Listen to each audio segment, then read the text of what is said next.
Hello everybody, and welcome to another amazing Merry Marvelate stream. Thank you all for joining me. Hey Sammy, how's it going? Thank you for entering the Marble Race once again. Hope you're all having a good Sunday thus far. Hope your weekend has been good. It's just about time to start a new week, and so today we are going to be playing some more X-Men, Legends. Let's go ahead and load our game here. Yes, I hope everyone is doing well and staying safe, and oh my god, it's March. It's March again. Hey Kat, how's it going? I can't believe it's freaking March again. I feel like it was March before, and then I blinked, and now it's another March, and everything has been...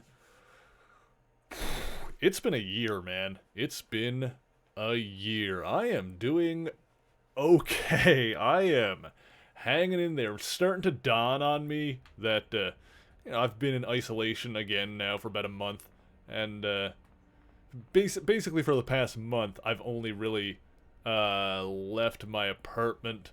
I've only really left my house like once a week, every week for the past month or so, and I am like the most introverted person I know, and it's still starting to weigh down on me. I was like, woof, I'm glad I'm still doing the streaming thing, so I get to at least hang out with you guys and interact with y'all, because otherwise, I'd probably go in a little bit stir-crazy. Also, hey, Luna. Hey, Blue. Thank you guys for joining me. Is everything looking and sounding good? I hope so. I mean, I'm on the screen, so I know that it's, it can only look so good, but, I'm also wearing the Merry Marvelate t-shirt today, which you can buy for yourself by putting exclamation point shirts into the chat. It's pretty comfortable. I like these shirts. You want to start the Astral mission? Well, I suppose I do. But yeah, I guess I shouldn't complain about not needing to leave my apartment, because thankfully it is not necessary. Fortunately, I was able to get out of my... Oh, hang on. One minor adjustment, and we'll all be able to reach the astral plane. Explain it to me one more time, Beast. What's this thing do? This is an astral gate, a rather ingenious device that allows non-psychics to visit the astral plane. But it's safe to use, right? It's not like I'm gonna wind up completely schizoid. No, Bobby, you'll be perfectly normal. Or whatever perfectly normal is for you. Haha, very funny, Beast. Okay, enough joking around. Let's fire this thing up. I always like the Beast and Iceman pair. Like, even going back to, like, the early books in the 60s, they always made, like, a good comedic duo. They always played off each other really well.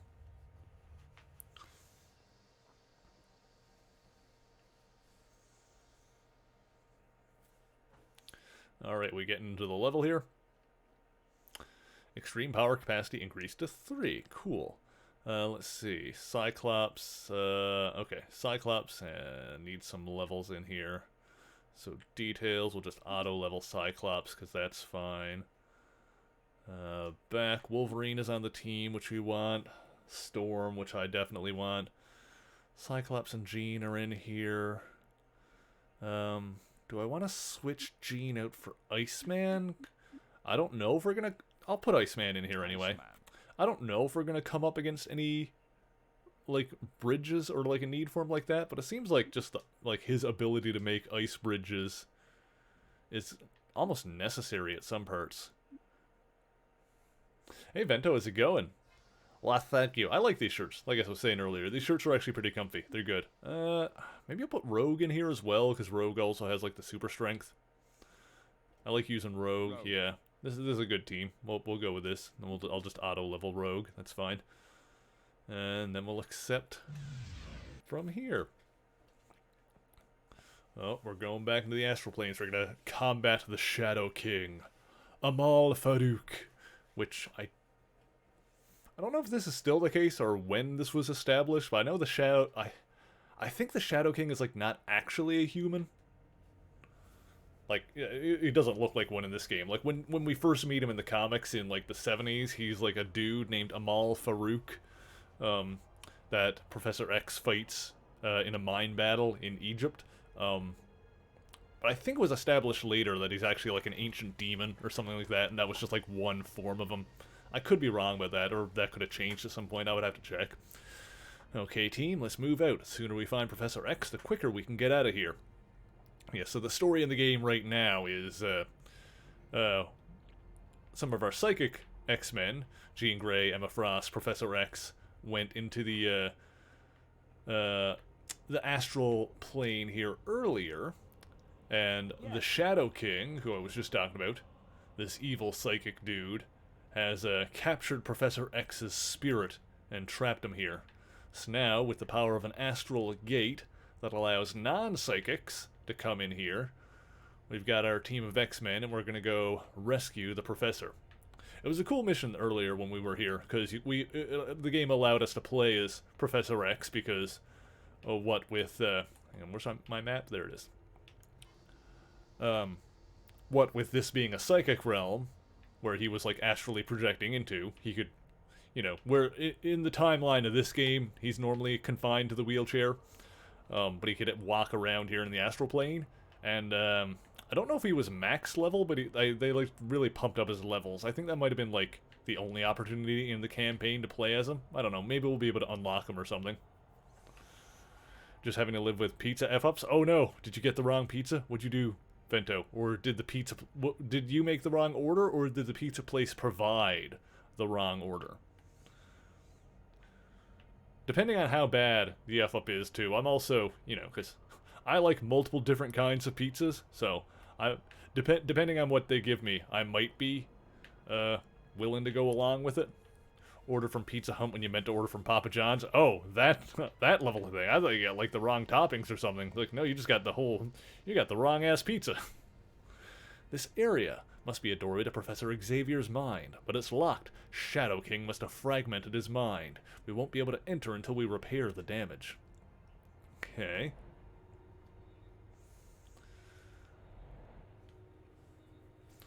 You went to Papa John's to pick up and lied and said you ordered from a location down the street to feel less fool. There you go. There you go. That's what you gotta do. Yeah, it sucks when you mess up something like that. And you need to figure out how to, like, exit the situation without admitting, like, just how bad you messed up. It's like, I'm in the wrong place. 3 gates must lead to whatever it was Shadow King took from Professor X. We'll have to gather those items and bring them back here. Yeah, but for the most part, I'm willing to... I'm like kind of like this with, you know, I haven't had takeout or restaurant food in a long time. But back when I did, like, if I ordered takeout, like, if I got the wrong order, like, I probably wouldn't complain too much. If I still got something that I wanted to eat. Hall of Fire. Well, that sounds intimidating. Dark Pyro. It's gonna be like a... I was gonna say evil version of Pyro, but Pyro used to be evil. I think he's dead now. There's another Pyro. It's like another guy with similar powers. Pyro is interesting because... Pyro is interesting because he can control fire, but he can't conjure it. Hang on, how do I... There we go. This is how I drop lightning. This is the one thing I needed to remember how to do.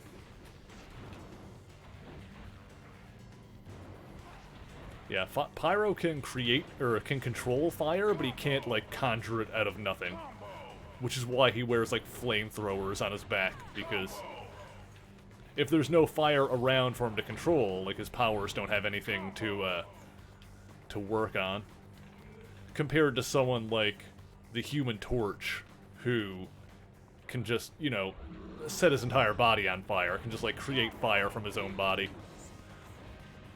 The Human Torch is actually, like, in terms of, like, fire-themed heroes, Human Torch is probably one of the more powerful ones, because he can conjure fire from his own body, which he has complete control over. He can even, like... the Human Torch can even put out fire. Like, he can stop stuff from being on fire by absorbing it into his body and then putting it out. Like, you know, going back to normal. Because he can turn his own fire on or off whenever he wants. And then he has... oh, hang on, we got a bot in the chat here. Then he has some level of control over it. I'd say that Pyro probably has more control over fire than the Human Torch. Flame on, clap, flame, flame off. The Flamer. Hey, Crimp, how's it going? Thank you for joining us.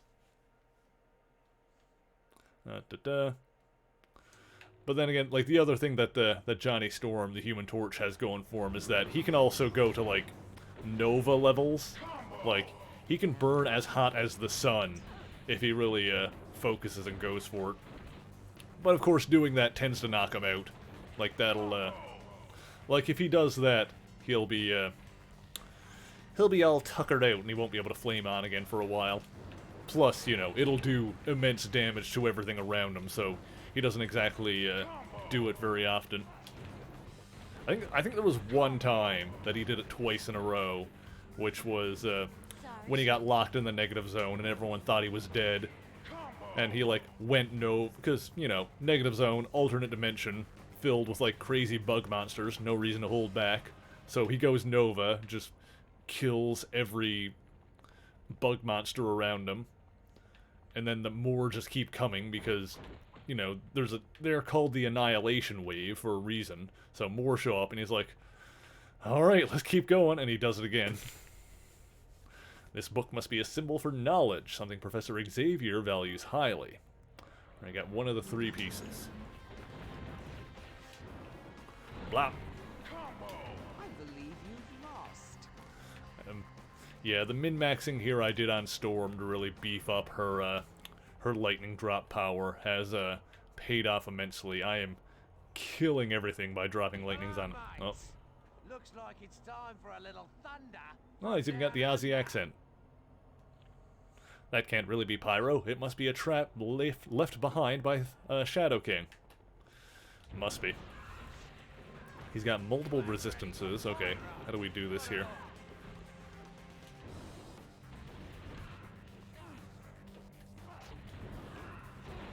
Do I need to, like, take out the little ones first?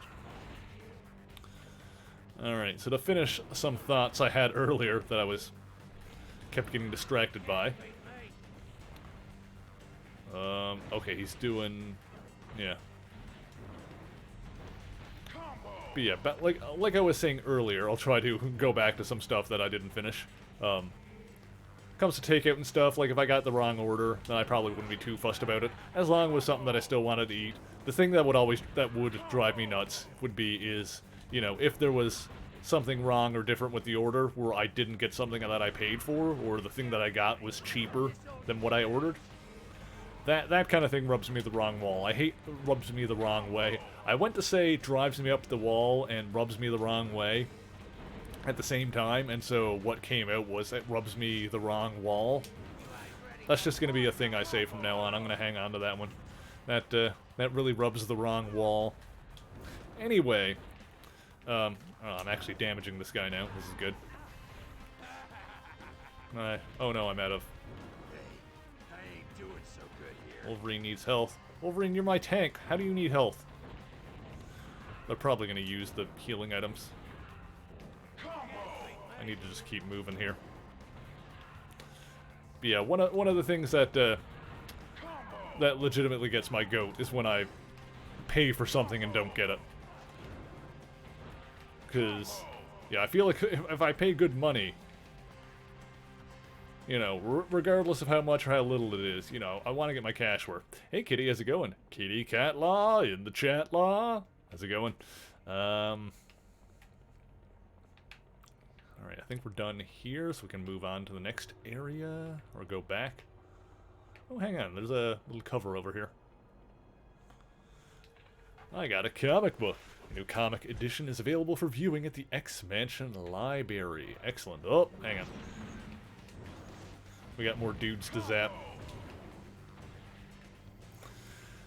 And yeah, the other thing I was just going to say is about, like, the social isolation thing, being stuck in my apartment, is that, you know, I'm not going to complain too much about it because I was able to get out of my job before. Because, like, I live in a relatively isolated area in general, so the whole thing with the whole pandemic thing hasn't been, like, a huge issue around here. You know, off and on, you know, the alerts have kind of gone up and down depending on what's been going on. But, basically, like, for most of the second half of last year, it was, like, not a big deal at all. And then, like, you know, things started going good on the channel, thank God, and I was able to put more time into working on that, and which I'm doing full-time now. By the way, if you guys do enjoy what I do and you want to support me, feel free to support me on Patreon. For only $1 a month, you can get the title of Mighty Avenger on the Discord server. And it'll get you or your name in the special thanks in the end of videos. But only if you can afford to do so. Don't worry about it. It's not a big deal. Let me see. I can go through this one now. Yeah, so that was the chamber. Let me make sure that I'm not doubling back here. That was Hall of Fire. So now we'll go on to the chamber of whatever this was. Chamber of Earth. Cool. Dark Avalanche. Okay, we're fighting a version of Avalanche in here. I only bring up the Patreon thing because the obviously YouTube revenue kind of goes up and down, and Patreon is a bit more, consistent. So, now that I'm doing it full-time, I feel like I need to do a little bit of due diligence just to remind people that, you know, if you do want to support me further, you know, whatever money that you wouldn't notice falling out of your pocket every month, feel free to throw it at me. But yeah, after pretty much right after I got out of my job, like, things started, or out of my day job, things started getting a lot worse around here, pandemic-wise, which, made me kind of go like, whew, got out of there at just the right time, because, yeah, I can go around, I think. The place I was at was not somewhere I would have wanted to be while things are bad. Because it was like dealing with a lot of people face to face. You know, customers having to come into the office. And, oh my god, I don't know how many times a day someone would come into my team separated, dang it. I don't know how many times a day someone would come into my office. Maybe if I just wait, they'll be able to come on to this. Come on, guys. Ah, dang it. Team regrouped.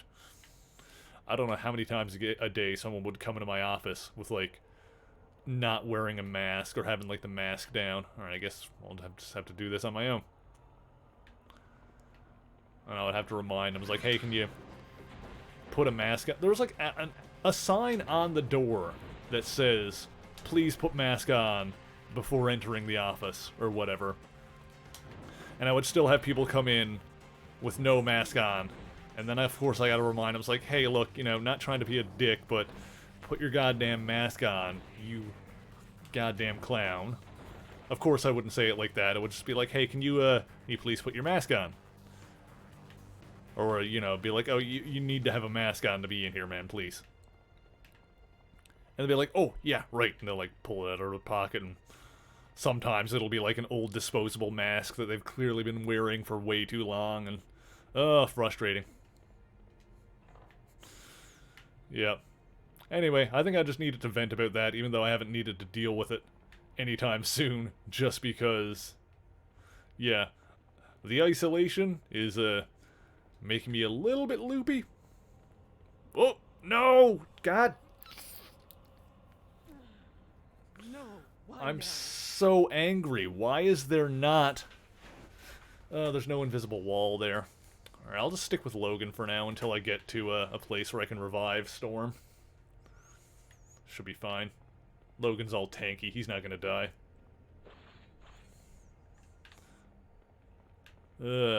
Okay, that's fine. Everything's fine. Oh god. I'm gonna slash you guys. Yeah, we're good. We're good. But yeah, you know.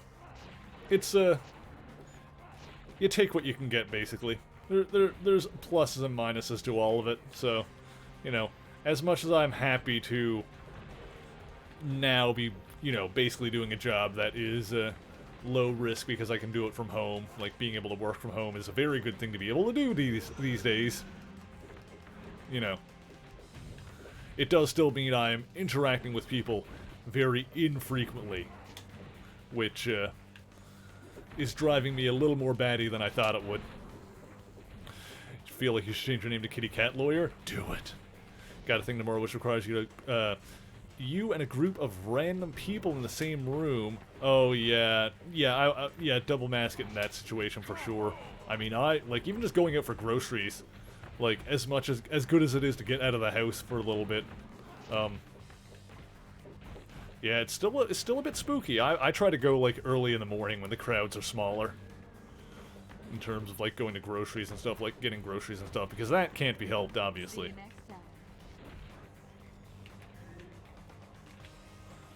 Alright, we're good. I think I'm just supposed to go this way.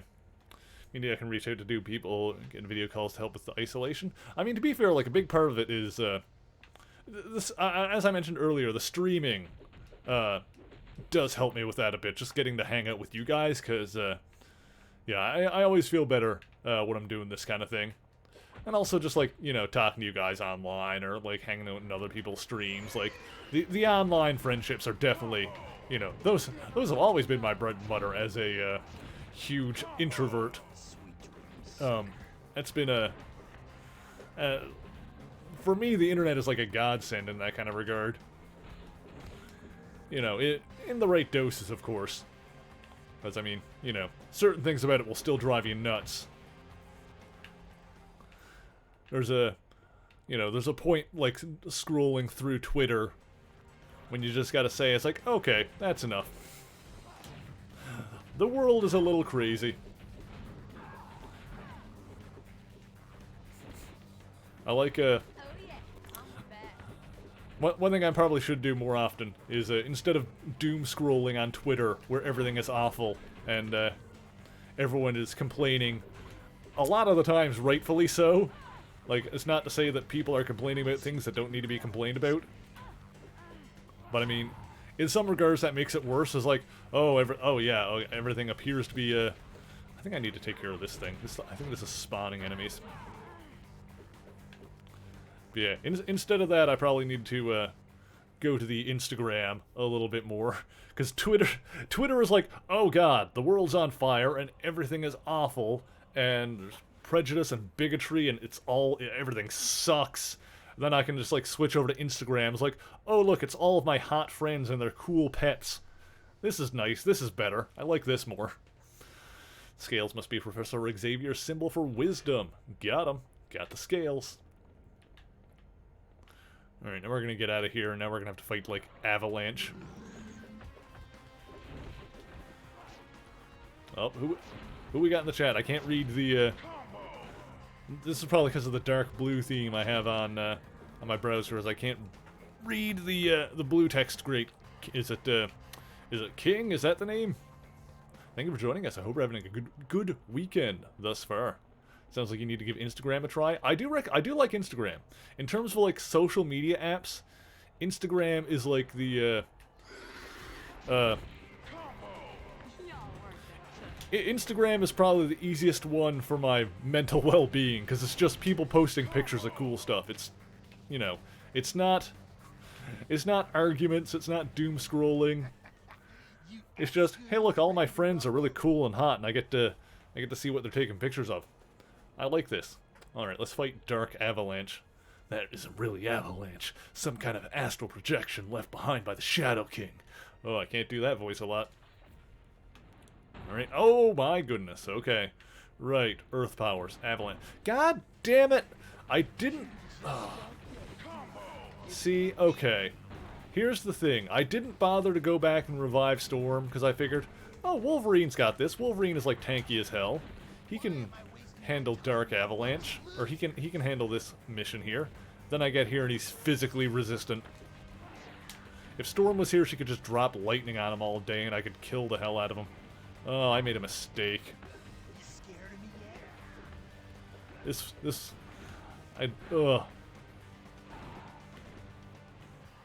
I'm so angry. Oh, this is working though. Ah! Oh my god. Do I have a dodge roll in this game? I don't remember if I do. I don't think I do.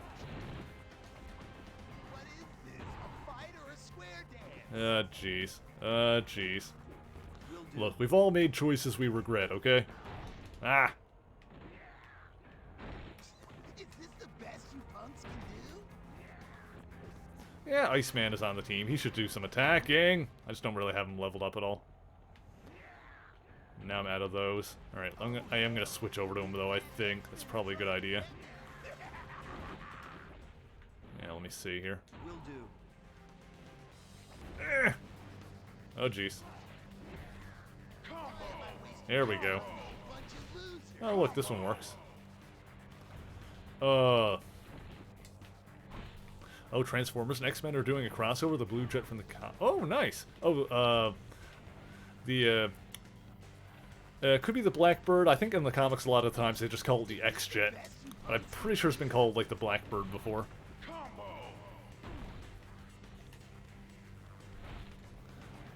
That is cool, though. Well, that didn't work. Alright. Wolverine, you're gonna have to war of attrition this guy. Ah, jeez. Ah, jeez.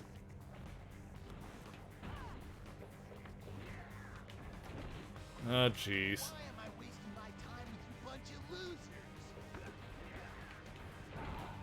Oh, jeez. This is,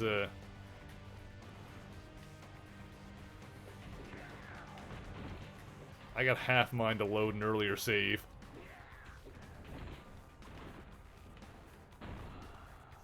This ain't happening. Oh, Wolverine is down. I'm probably gonna die anyway. A fight or a square dance? Oh my god. Yeah, no, this ain't gonna work. This is fine. Load game. No, wait, X-Mansion? I could have sworn I saved when I got in here, or did I not? Oh well. You know what, it's fine.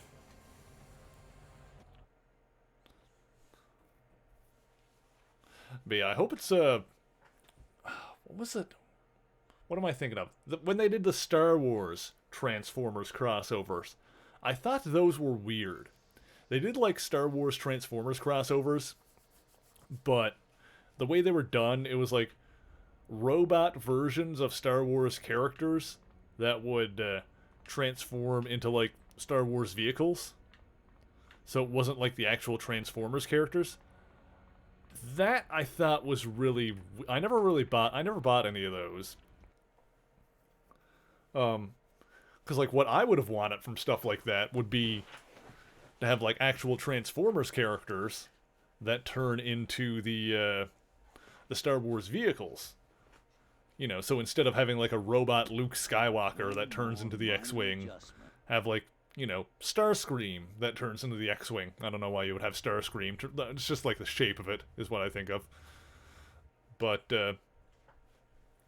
This time I'm going to do this and not lose Storm. Original character, with the jet from the X-Men. Well, that's a bit more interesting. Let me see here. You know, that's probably not surprising because they did do that.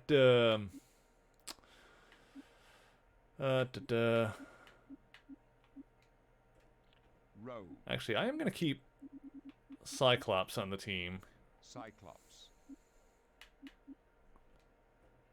Iceman. No, we'll go back to... I'll keep Cyclops just because I know I'm going to come up against Avalanche again, so we'll do this. So back, details, auto, back, you, details, auto. Oh, wait, no. Details, auto. We good? We're good. My favorite X-Man in this game is... Actually, my favorite X-Man in general is... Storm. Sorry, I was looking at the chat for a second there. Yeah, Storm is my favorite in this game, because I've really buffed her up with her, like, lightning drop ability, and it's really cool. Like, you saw me, like, just auto-level the other characters. Like, I kind of picked Storm, since she's my favorite X-Man, I kind of picked her to be my main, so she's the one that I've been, like, actually min-maxing the levels on. Alright, there's a... I walked by this. I didn't actually save. That's what I did. Alright, and I need to save... What I need to do is I need to save in between rooms, because we end up coming back here. Forgot that this is an old game, and so manual saves are like the bread and butter. You need to save. But yeah, I got her kitted out, so like I just leveled up the lightning drop as much as I can, as soon as I could. So that is that's doing some damage, which would have wrecked frickin' Avalanche's crap, but I accidentally jumped off a ledge when I was trying to platform. So I didn't realize. Part of me thought there would be an invisible wall there, but there was not. But it's fine. Everything's fine.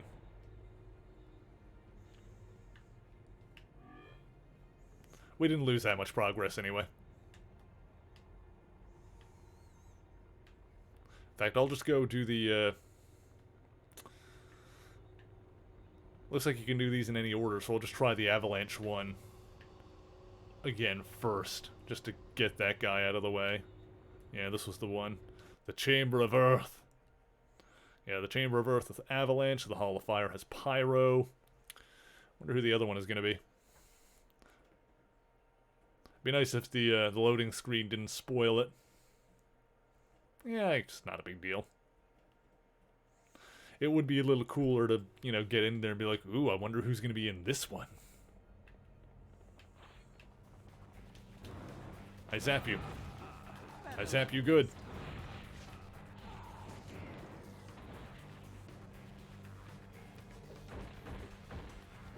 Need some more of these healing items too. But yeah, I wasn't a huge fan on how they did the Star Wars Transformers crossovers, which, toy line, rather. Felt like that could have been a lot more interesting than it was. Oh, jeez. But, yeah, then they did the Back to the Future one, the DeLorean, in a way that I thought was a bit better. Like, the DeLorean is like you were saying with the X-Men one, is a, original character, but with the vehicle. Or am I thinking of the... Actually, maybe I'm... Oh, there was actually two, actually. There was the Back to the Future one, the DeLorean, and there was also a Ghostbusters one, right? With the Ecto-1?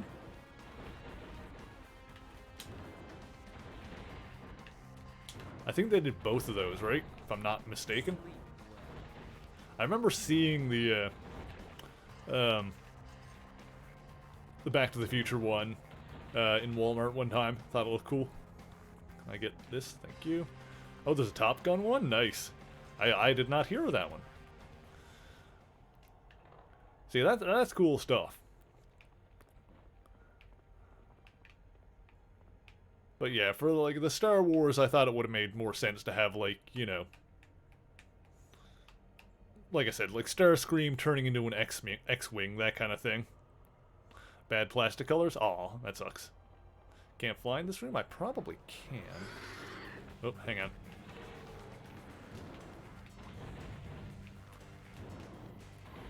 Check it out in a second after I clear these guys.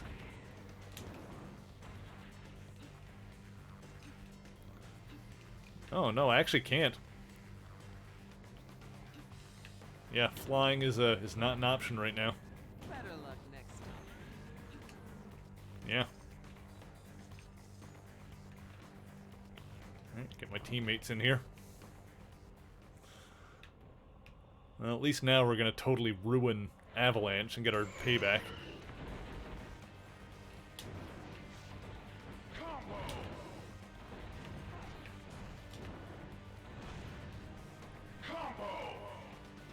This, you know, all this stuff.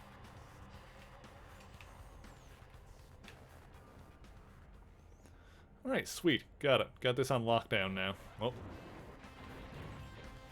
take that thing out. Terribly sorry about that. Jurassic Park crossover using the new Megatron mold. Ooh, interesting. I haven't seen the new Megatron mold. I've been like keeping up on the Transformers toys lately. I used to collect the hell out of them back in the day, straight from like when I was a little kid in like early 90s until I think when I stopped buying Transformers and collecting them a lot was probably around, it was like the Energon Cybertron era. It was like the tail end. It was around the time that Cybertron was starting, the third part of the Unicron trilogy. For those who know what I'm talking about, that's about when I stopped collecting, and I was like off and on throughout that time. So I had a bunch of Beast Wars. I had not a lot of Beast Machines. I had a couple. Those weren't as cool. Even a few Gen 1s back in the day, because that's the thing. My Transformers fandom started with like the cartoon, like most people, where I watched reruns of Generation 1 on TV in syndication, and then Beast Wars while that was airing. Oh my god, this guy is annoying.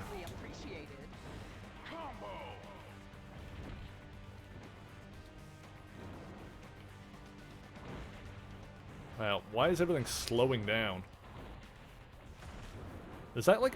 Is he doing like an ability to slow us down, or is like the PlayStation not able to handle this? Because, to be clear, this is not emulated. This is not running on like some weird hardware. I am playing this legit. This is a PlayStation 2 disc running on a PlayStation 2 system. So... any slowdown or anything like that is... Oh my god. I know he's doing his Quake thing, but good lord. It's weird that I have to ask, though, right? Like, it doesn't feel natural. I know the Quake thing is him just doing his super ability.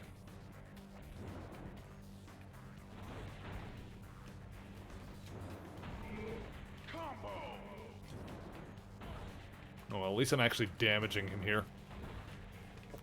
But yeah, that's how I got into the Transformers series, is through the cartoons. It might be partly because I like watched the original series on TV so much with the reruns, and I had like a VHS tape of the episode called The Ultimate Doom, which is still one of my favorite ones. So I think because that was like, even though like Beast Wars is a better series, and I love the hell out of Beast Wars. Like, the old school, like, Generation 1 style, like, blocky Transformers are still my favorite in terms of design, like, an aesthetic. Like, the old school 80s Autobots and Decepticons. Like, as much as I love Beast Wars, and it's probably my favorite series in general in terms of Transformers, yeah, those old school design aesthetics, for, like, the cartoon, at least, were the coolest. The toys, like, obviously, like, didn't look as cool most of the time. But that's also why it's awesome that, like, nowadays we have a lot of, like, the toys that really reflect that G1 aesthetic in a way that... Or the cartoon aesthetic, rather. Like, that look. Like, the new toys, like, really reflect that a lot better than the old ones did. Which is cool. New ones are like G1 faithful with all the modern engineering. Yeah. I mean, I didn't even see that comment yet, and like Kitty is already saying exactly what I was thinking about. Yeah, we were on the same page there. Yeah, they look really awesome. Yeah, so my actual toy collecting went basically through, yeah, Beast Wars, Beast Machines. I had some, then the Robots in Disguise line. I thought those were cool. Those were a bit more like less blocky and more anime aesthetic, but I still like those. A lot of those were really cool. Then Armada had like an okay toy line. Honestly, like a lot of the ones I collected were like, the toy lines were kind of like off and on. Some of them had some cool ones.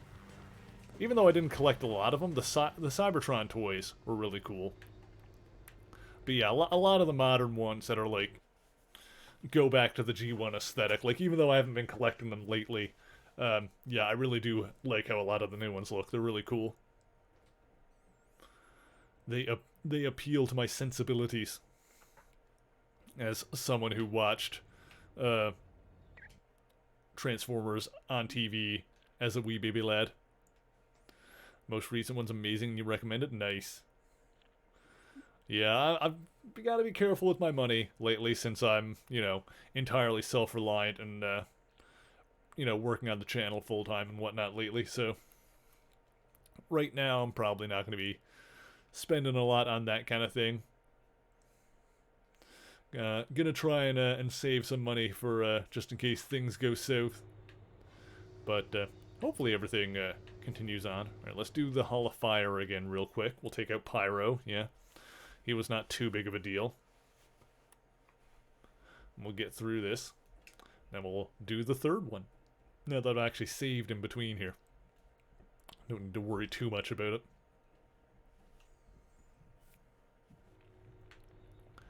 Yeah, I like going back to like the old school aesthetic.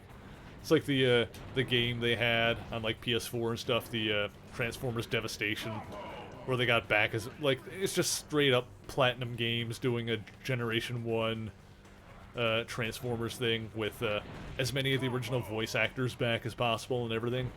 That was cool. Oh, you got a bunch, do you? Nice. Yeah, I've got my Optimus Primes. I think I'm pretty well set with like the toys that I do have. I've got like a few dotted around the apartment. I've got like a ton put away in storage. Like I've got a few Optimus Primes. Like I've got them all in vehicle mode right now. I got like a bunch that are just lined up in vehicle mode in like a little garage setting kind of thing. So I've got the original Power Master Optimus Prime from 1988. It's not in great condition, but he looks good in vehicle mode. Missing like a few parts, but it's not really noticeable the way he's displayed. Yeah, I got the old Power Master one. I've got the Robots in Disguise version and the Armada one. What other ones are there? Robots in Disguise, Armada. I've got the Cybertron version. I do own the Energon version, but I don't have it put there, so it doesn't look as good. And also because it's kind of filled up. Yeah, I think those are all the ones I have there. Is that Power Master, Robots in Disguise, Armada, and Cybertron, I think? Oh, actually, I've got one of the movie ones. One of the Michael Bay movie ones.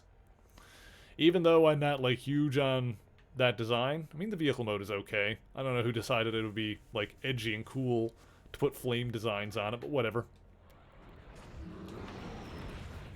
My feelings on the Michael Bay Transformers movies are well documented, so I'm not going to rag on them here, since I do my best to keep things light and positive. But based on the fact that I try not to, complain about things and try to keep things positive,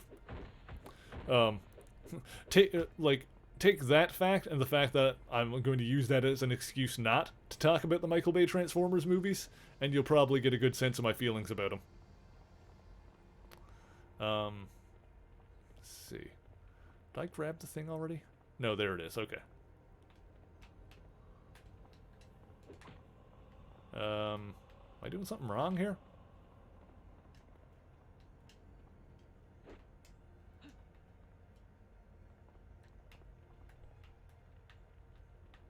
Yeah, the Bumblebee movie was better. I like that one. I do find it funny that, apparently the reason... My understanding is that the reason they made... Oh, okay, I got the thing. Looks like it's time for a little thunder. We'll take this guy out. Apparently the reason they changed the Optimus Prime movie design for vehicle mode is because the they made a big deal that they weren't going to have size changing in the movie, and that Optimus, like his old school Generation 1 vehicle mode would be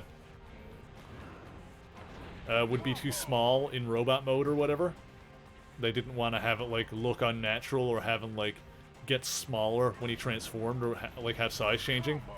And then you get to the scene where they take the Allspark and it's just this giant cube that collapses down into a little cube. So it's like you put size changing in the movie. You just didn't want to do it with... Okay, whatever. That being said, I actually don't hate the first movie. The first movie is kind of okay. The first movie is a movie. It has a plot, and it has like a beginning and a middle and an end. first one is not terrible.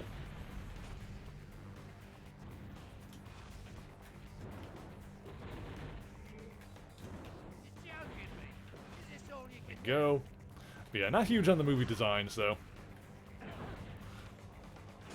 mean, it's probably the point that they were trying to make them look more alien, but I don't like the more alien-looking appearances, especially with the Decepticons.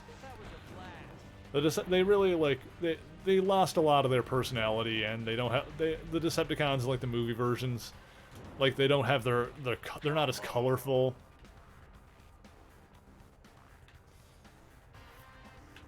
Has a place in this world, just not necessarily on yourselves. Exactly. I think I have two...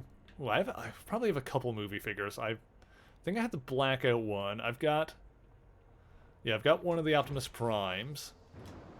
Oh, I don't remember his name. The evil police car one. Barricade? I think it was a Barricade. I got that one, because that one looks, like, cool in vehicle mode, at least. And I'm pretty sure I have a Soundwave, because I have, like, a bunch of different versions of Soundwave. Not anymore, but... Or I don't have any of them, like, the newer ones, but... Some of my X-Men are down. Cyclops got bopped. I'm out of healing juice.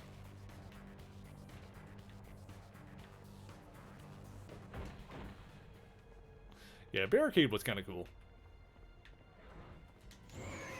And, yeah, in terms of, like, the movie toys, it's probably one of the better ones. You lose. Plus, I like the, you know, the cop car being a Decepticon in that. Like, it's a bit more interesting. Had, like, to punish and enslave on it instead of to serve and protect. Made for a good scene in, like, the first movie. When, like, Barricade... I'm pretty sure his name was Barricade. Help! I'm feeding fast. When Barricade was going after Sam. Yeah, save the game. Alright, we're doing okay. We got 2 down, 1 more to go that we have not yet done. You got 2 Bumblebees, background filler, and a Protoform Optimus Prime. Oh, yeah, I remember when they did those. Yeah, they had, like, yeah, when they come to Earth, and, like, by, like, basically transforming into meteors, yeah, and crashing down. As opposed to, like, coming in a spaceship or something like that. Which is a little weird.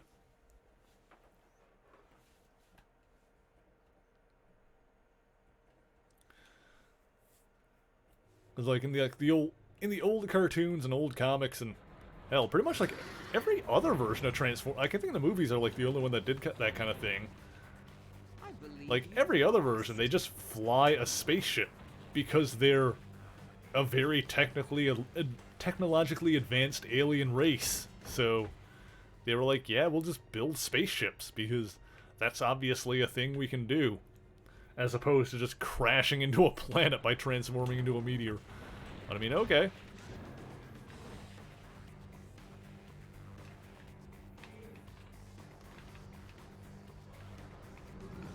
I mean, it's a choice.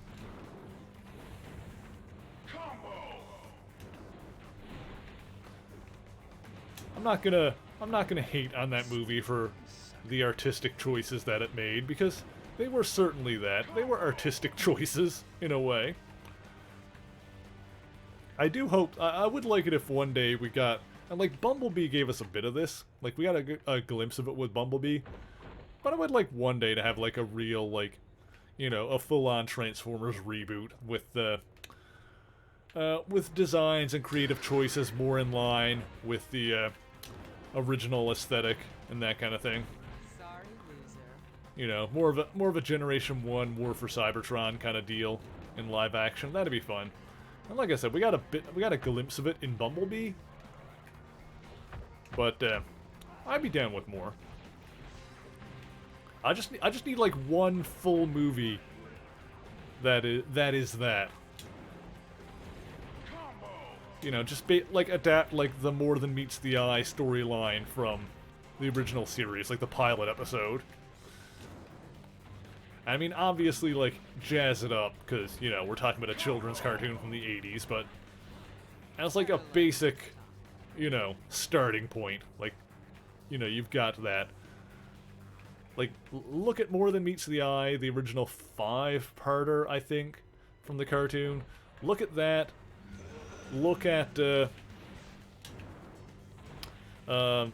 original 4 issues of the comics, like, take what works, trying to kind of craft something out of that, using the original design aesthetics with, like, the big blocky Transformers. You know, you don't need to focus too much on the human characters. And you don't need to give any of the Transformers testicles. That's not what anyone is asking for.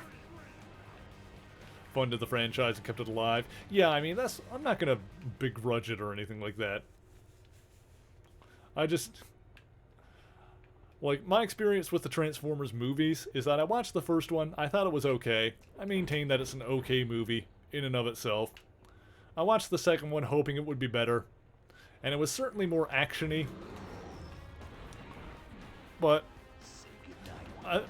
that's one of those things where, like, I saw it the first time around, I was like, that was cool, right? I think it was cool. And then I kind of dropped off the franchise. And then, me and a friend of mine one time wanted to, like, were, like, interested in checking out, like, some of the ones we missed, so we were gonna watch, like, the trilogy. And, so we watched the first 2, and I was like, yeah, okay, I've seen these before, so I know what I'm getting into. But, like, the first one, that's kind of what I solidified. And I think the first one is the only one that I've watched, like, several times. Because I do feel like it is, like I said, it's a movie. It's got a beginning, middle, end. It's got a story that it wants to tell. It's got some good actors in it. It's got some... And the first one probably has the best human characters in it, too, out of all of them. Like, there's probably too many for a Transformers movie. But for the most part, they're pretty good. Like, I don't hate the human characters in it, for the most part. You know, Sam and Michaela, the main ones, are probably the least interesting to me. I like the other ones more. But for the most part, they were okay. Professor Xavier's symbol for honor. Let's get it back to the portal. And, ooh, I got some level ups here. Characters. But yeah, when I've watched the first one, and this is one that I've only seen once, or not the first one, the third one. The third Transformers movie is the only movie that has ever bored me so much that it made me angry.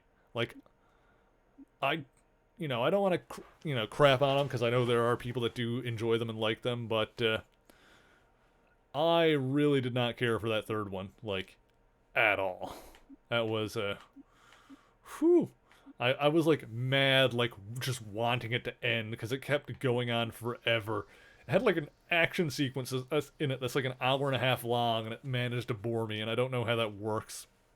Because it's giant robots destroying a city. It should be awesome, and it's not. But, I mean, that's just kind of how I felt about it, personally. And I have never bothered to watch any of the ones after that. Like, that was when I was, like, hard off the franchise completely. What am I doing here? I think everything I want is pretty much leveled up already. Do critical hit. I'll just auto Wolverine for now. I've made him tanky enough. Storm is the one I actually want to look at again here. So let's see. I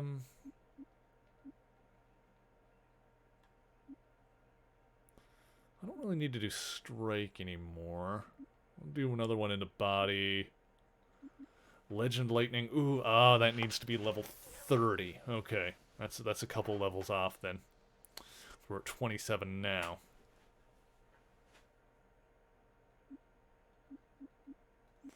What else do I have? Lightning damage to melee attacks. That's not bad. Critical strike. I don't really do melee enough, though, for that to be worth it. I don't really have a lot else going on here. Because I'm not gonna get this stuff. Yeah, I guess for now I'll just up the level on this.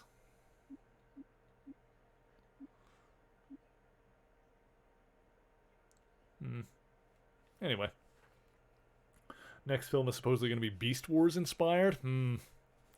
That might be what it takes to get me back in.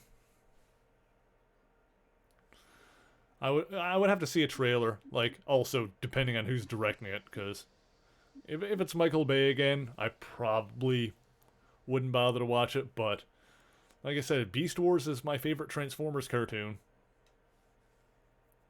I'm going to accept that. Like I've said this before, but, you know, for people that want to watch Transformers, like, or at least, I don't know if this is just for Transformers in general, but like for the original series at least, what I would say is, for the cartoon, the original 5-parter, More Than Meets the Eye, pilot episode, watch that, watch the animated movie, and then watch Beast Wars. You'll have a good time. And that's mostly because, like, I love Beast Wars, and those two things from the original series, like the pilot episode, the More Than Meets the Eye 5-parter, and the original animated movie. Like, if you watch those, then you'll get pretty much all of the Generation 1 references that are in Beast Wars. Because Beast Wars is technically a sequel to Generation 1. You don't necessarily need to have seen Generation 1 to watch Beast Wars, but if you've seen the movie and you've seen the pilot, then you'll get more out of it. What you would like is more animated style stuff? Yeah. Oh, it's Dark Blob. Oh my god, what is he wearing? I mean, look, I don't want to kink shame, dude.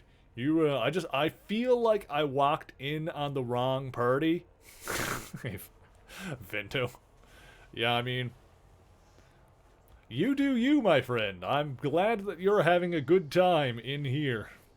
That's not the real Blob. It's an astral creature left behind by Shadow King. It always throws me off if they say Shadow King and not the Shadow King.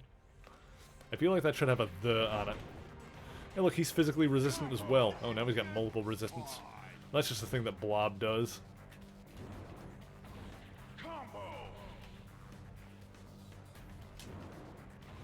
Go. Why does this remind me of, I think this was a quote in, yeah, he's got his shield up, so I'm not doing any damage. I think there was a quote in, The Superior Foes of Spider-Man, which was like a more comedic series starring a bunch of Spider-Man villains, showing, I think it was Boomerang's backstory when he was recruited by the Secret Empire. So it's like a panel of him just like kind of sitting in his bedroom, and then the Secret Empire guys show up in like their big red cloaks. And Boomerang says something like, "Hang on, is this some kind of sex thing?" The Secret Empire is like, "Why would it be a sex thing?" Appreciate my stream for something to watch during unskippable cutscenes. Thank you, Vento. Hell yeah. Oh god. Yeah, streams are a good thing to pop on while you're playing a game, or you're like grinding for drops or something like that, waiting for a cutscene to go through. He is the thickest of boys. God damn it with your multiple resistances. That's like the annoying thing with fighting Blob in this game. I think it was doing a similar thing. Maybe it was Juggernaut. One of them were doing something like that. I think it was Juggernaut that was doing this, actually. Where he would just like put up a shield and not be able to get hit. Like nothing would hurt him. At which point I just need to wait for him to not have the shield up anymore. Which, yeah, that's super fun and interesting. Gotta love a boss fight where you've just gotta like wait for him to be able to be hit again. Even if I could, like, I don't think I can even chip damage him. Yeah. Like, I don't think this is doing anything. Oh, there we go. Now I can. Oh my god, he has the shield up so often, too.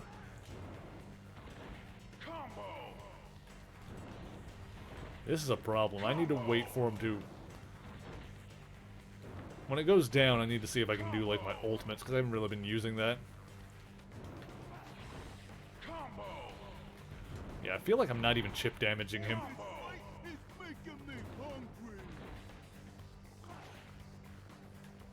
Appreciate help, but just a reminder to the chat that there is a no backseating tag on this. So, yeah, please do not offer assist. No, it's all good. Don't worry about it.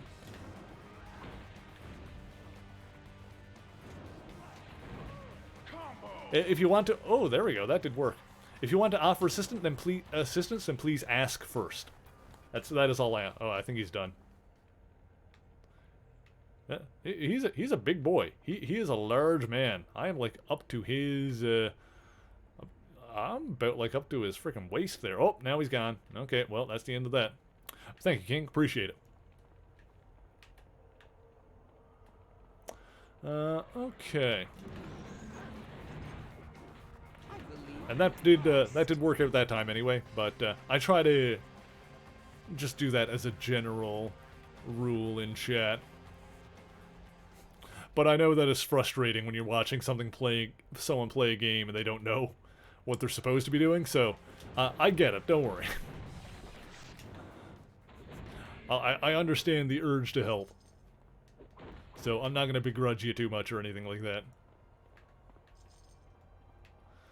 We're just going to cruise on. Here we go. So that was the last one, yeah? I think we're good. Oops. I think we can head on through the next door. By the way, we are about an hour away from the halftime marble race. So, as always, anybody that wants to enter the marble race, all you got to do is put !play into the chat. Kitty says, you know, have a plan to slowly get all the old stuff on DVD. You've got all the G1, now you need Beast Wars. Nice. I don't own Beast Wars, but I do own the G1 box set. Has like the complete series on it, so that's pretty cool. I'll say bloody ooh woo, how's it going? Ooh woo to you too. You beat all of them. How's it going? Thank you for joining us. Hope your weekend is going well thus far. Also, hello, Nanners. I don't remember if I said hello to you already today, but hello! Your presence is always appreciated. My weekend was a little bit, until I started hanging out with you guys. Always makes things better. There we go. Oh! Oh, we gotta go into his gaping maw.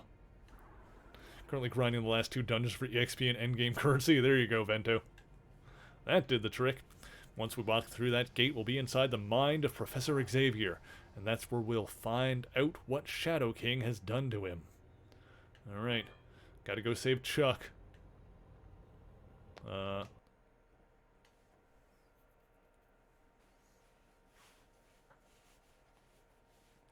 Kitty needs a beating. Remember to use safe words, guys.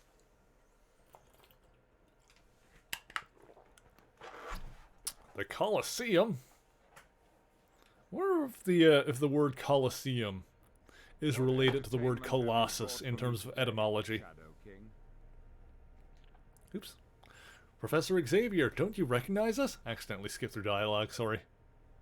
I think the Shadow King said something. Somehow they do look familiar.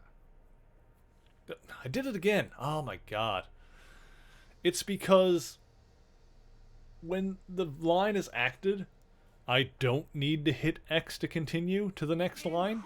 Jacob, thank you for that, host. But when it's not, I do. So like in the same conversation, there will be times when I need to press X to go to the next line, and times that I don't. It's super frustrating. That's one thing like that's like a legitimate concern problem with this game. It's not a big deal because it's just making me skip through like 1 or 2 lines of dialogue, but it's super weird and frustrating, and I don't know why it's designed that way. And as your advisor, I would suggest you deal with these cutthroats with the utmost severity. Shadow King has a good cool voice in this. I shouldn't... Sire, it would be a sign of weakness to show mercy to these killers. Yes, I suppose you're right. Oh boy, what do we got here? Very well. I will call forth my champions to destroy these assassins. Excellent, Your Majesty. It's like a version of the X-Men, it looks like. There's still time to run. Combo! Chaos Lord, Astral Fiend, Ultimate Predator. Oh, that sounds terrifying. I don't like that.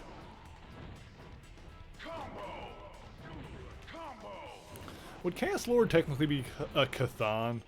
Would he be the Lord of Chaos? I feel like he's been called the God of Chaos before. I think there was an implication in Slot's Mighty Avengers run that Cathan was like the source of chaos magic. Oh.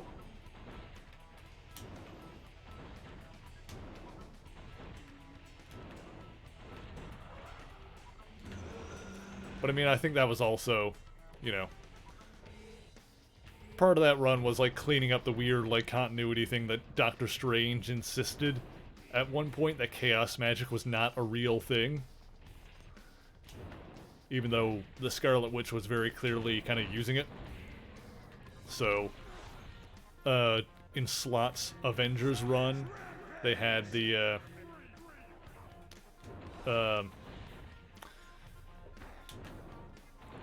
a story arc with Cathan where he basically said that, you know, back in ancient times, you know, in order to diminish his power, the mages of the world basically created this lie that chaos magic didn't exist.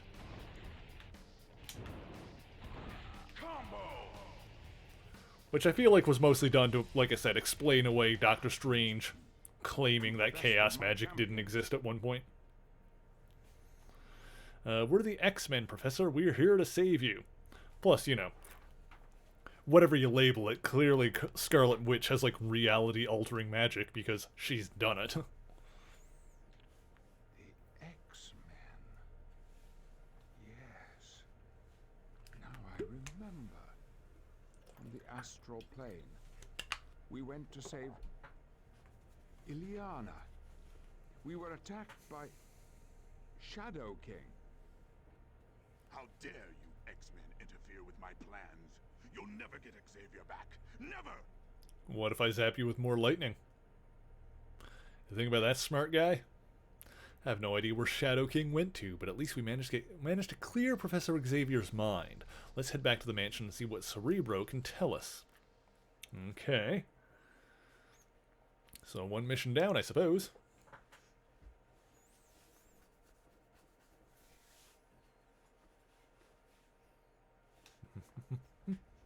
And extrapolation of the Sentinels' flight paths suggest that they are based at this facility in Central Europe. Also, just what is it you are suggesting, my friend? We must infiltrate this facility and liberate a Sentinel guidance system sensor and a navigational controller. It ain't gonna be no waltz getting into Sentinel Central. Maybe not, but it's something we have to do. Okay, team, let's move out. Okay. This seems unrelated to what we were just doing. But there are like kind of a couple of plot lines going on at the same time here. The whole Shadow King thing is kind of unrelated to Magneto and what he's up to. And we got Sentinels running about. That's a whole other thing. Let's see. We're good here. We're just gonna give Cyclops his auto level and call it a day. We'll go in.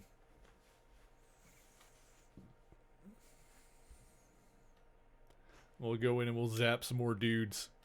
And we'll go from there.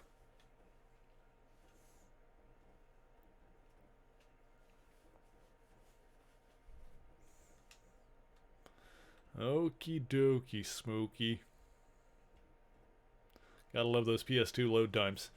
Okay, team, since Magneto escaped from here a short while ago, the base is probably on alert and ready for an attack from the Brotherhood. They're gonna throw everything they've got at us short of a nuclear bomb. Remember our two objectives. We need to find a guidance system sensor and a navigational controller. Okay. Let's probably save. I feel like it's been a hot second here.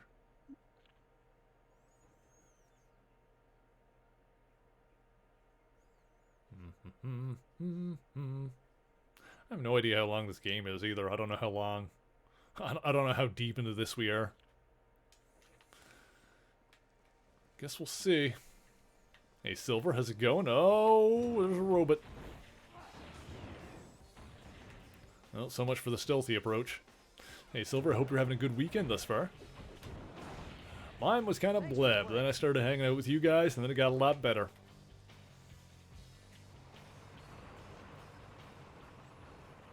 I think it also helps that I actually got enough sleep last night. Well, I tried to anyway. I don't know if I technically got enough sleep, but I stayed in bed long enough, I'll put it that way.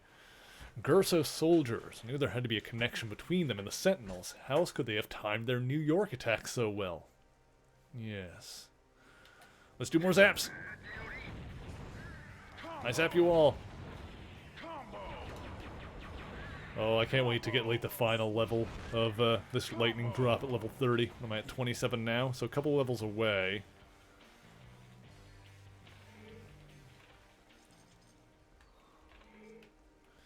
Okay, where are we headed here? Where are we headed? Can I go this way? Yes, I can. I zap you. I zap you all. I zap you good. Expert sniper, you're no match for a lightning bolt from the heavens. Goodbye. I'm very happy with my choices in leveling Storm, I've got to be honest. Give me this. All right, we're doing well because we're fully stocked up on our items here. We don't need to pick up anymore. Oh, I think you crushed some of your barrels. Hey, Jakester, how's it going? Thank you for joining us. I hope you're doing well. Oh, that tank's got a flamethrower on it. Well, I'm just gonna stand over here. Oh no, I'm not close enough. Hang on. I need to zap these guys more. I'm doing quite well right now, thank you. As I said earlier, I feel like the isolation was starting to get to me. Been a little bit down lately, but hanging out with you guys helps perk me back up. This has been really good. It's been a good chill stream. I think it's what I needed. To drop some lightning on some fools. I've also got a chocolate bar to eat later. That's exciting. Don't know if I'm going with the mint chocolate or white chocolate. I'll decide, because I've got one of each. But I'll decide which one I'm going to have when we get to that. I'll have some macaroni and beef later. Shovel that into my gaping maw. That'll be a good time. Probably chill out and put on a stream while I like play some Kingdom Hearts or something. Not one that I haven't played before. Obviously, we're gonna get back to that on stream at some point. But been replaying Chain of Memories a little bit on my off time, which is cool. I'll just put that down, like, you know, replaying them. I'll put them on like the easy difficulty and just kind of blast through them. I was doing it with Kingdom Hearts 1, but there got to a point where I was like, okay, I'm just gonna use the theater function to like watch the rest of the cutscenes, get caught up on the story. It was around the time that I got to Atlantica, because yeah, the as much as I enjoyed playing the Kingdom Hearts series, yeah, the gameplay in Kingdom Hearts 1 is not as good as the other ones. Not even just like the combat mechanics, but like the level design and stuff is way more confusing. Judging from the amount of damage, this must be where Magneto woke up and fought the Sentinels. Looks as though the Sentinels came out on the losing end. Yeah. More platformy, but the platforming, yeah, that's one thing about it, is that it's more platformy. And I don't necessarily mind that. Like, the clunky platforming you can get used to, but also the level design tends to be, like, unclear on where you're supposed to go and what you're supposed to do. And it's not like it's a problem with, like, 1 or 2 levels. It's fairly consistent for, like, most of the game, that it's not super clear, like, it's always kind of obtuse what you're supposed to be doing. Appreciate being more open-ended. Yeah, that part is fine. I feel like there would be ways to fix it, like, you know, maybe, like, giving you a bit more of an idea of, like, more of like a quest log or more of a waypoint marker.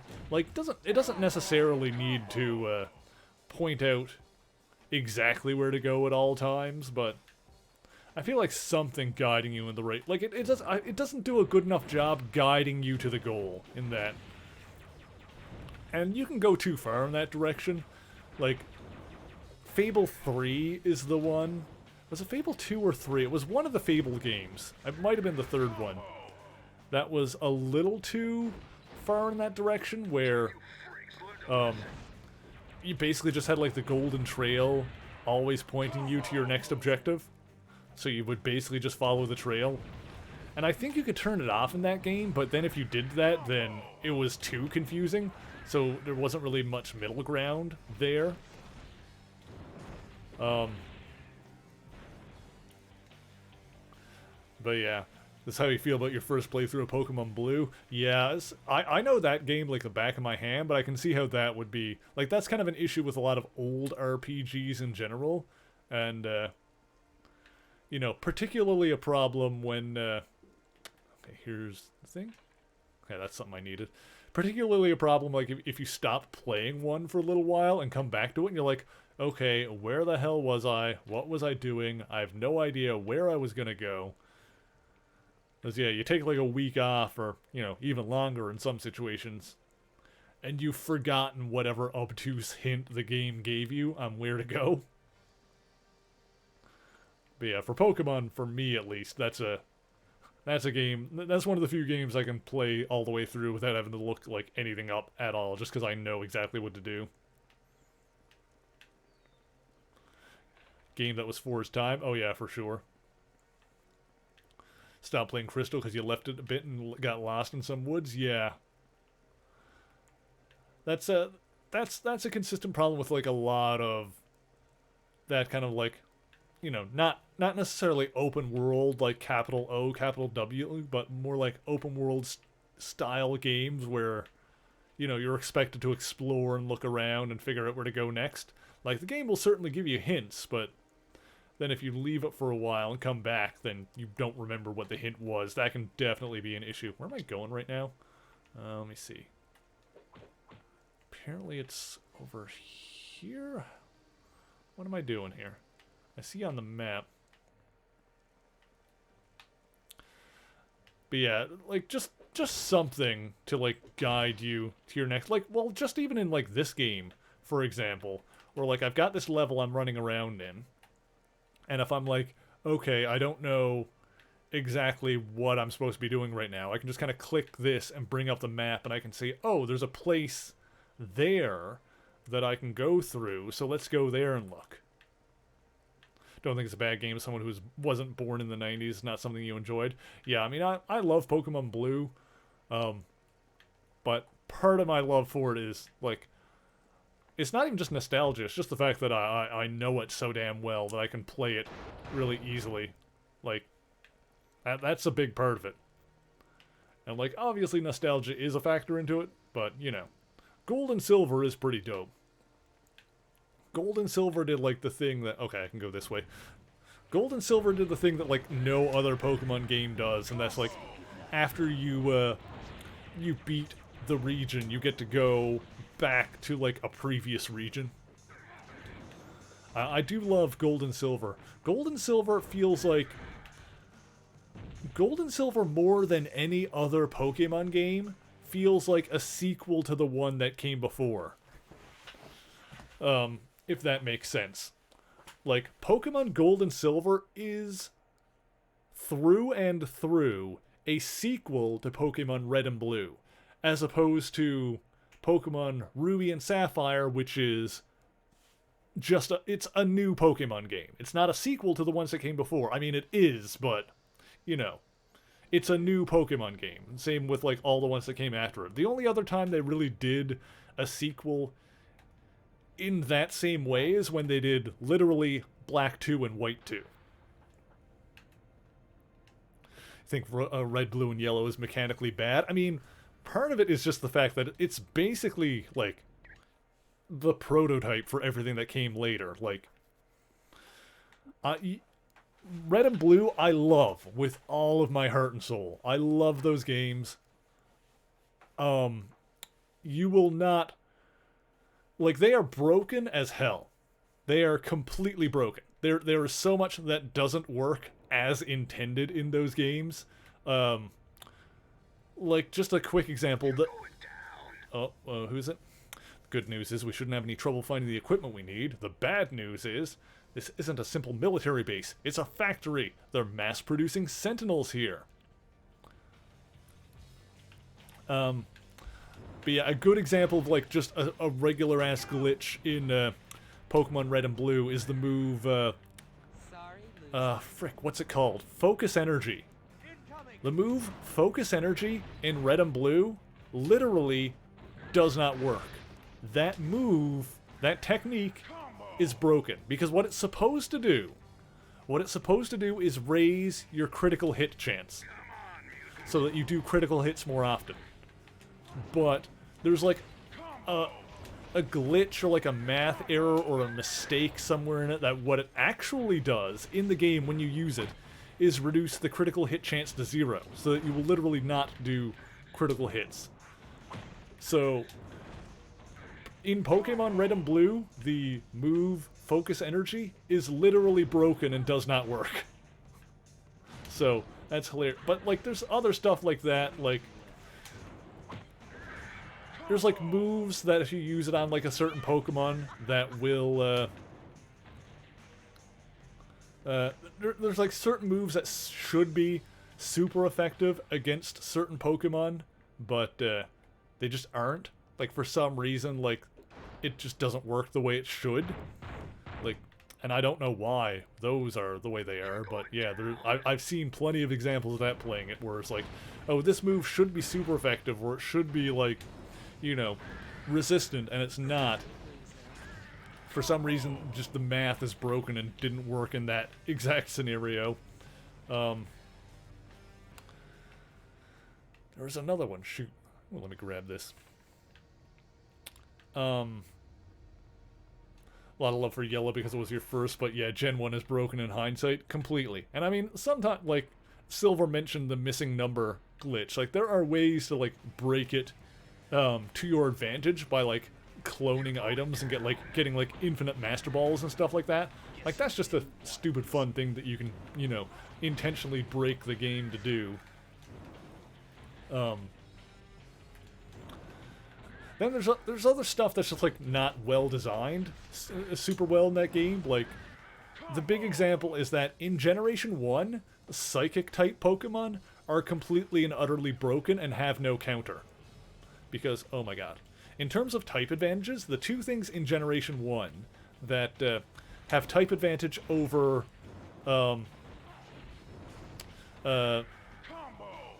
over Psychic types, there's Bug moves and Ghost moves are super effective on Psychic. Okay. So, Bug moves, there are no good Bug moves in Generation 1. I mean, maybe if you get, like, a Beedrill with like, Twin Needle, or is Twin Needle even a Bug move in Gen 1? Twin Needle might be normal in Gen 1, I don't even remember. It might be Bug. There's, like, Pin Missile and stuff like that, but I don't even know if you can get, like... You basically can't get a good stab Bug move, like, in Gen 1. Like, the Bugs are not great, the Bug moves are all bad. You know, you've got, like, you know, you can... Leech Life is a terrible move, and, like, I don't remember if that's Bug or normal in the original, but even if it is Bug, like, what are you gonna do? Have, like, a frickin' Zubat use it, and then get KO'd by an Alakazam because Zubat is a poison type? Same with, like, Beedrill using Twin Needle or whatever. Toxic was pretty great. But yeah, the other thing is obviously Ghost type, and if you remember it from the anime, like, there's the thing that, like, oh, Ash can't beat Sabrina because this is Gen 1 era and Psychic types are broken, but what he needs is a Ghost type Pokemon because Ghosts are super effective against Psychic type. But then, like, is there something I'm supposed to be doing here? Do I need to break this? There we go. Got it. Yeah, Ghosts are supposed to counter Psychics, but then there are no stab ghost moves in Gen 1. Like, there's no Shadow Ball in Gen 1. The ghost damaging move is like Lick, which is not very good. And there's like Nightshade, and Nightshade doesn't have stab on it. You've never played Pokemon? Okay, so to explain a little bit more, like obviously there's different elemental resistances and stuff. When I say stab, what I mean is that if a Pokemon uses a move that is the same type of itself, then it gets 1.5 times damage. So, if a fire-type Pokemon does a fire-type move, then it does 1.5 times the damage, so 50% more damage, than a Pokemon who's not that type using the same move. That's what I mean when I say stab. And there are no ghost... Well, like I said, there's Lick, has stab on it, I believe, unless it's normal type, I don't remember. There's a bunch of stuff they got, like, that was normal type that changed after. But, like, the damaging ghost move in Gen 1 is called Nightshade. And you don't get stab off of Nightshade, because Nightshade does a set amount of damage based on the user's level. Which also means that Nightshade isn't super effective on Psychics. Better luck next time.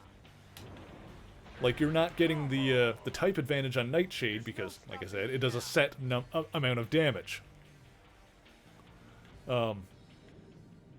Yes.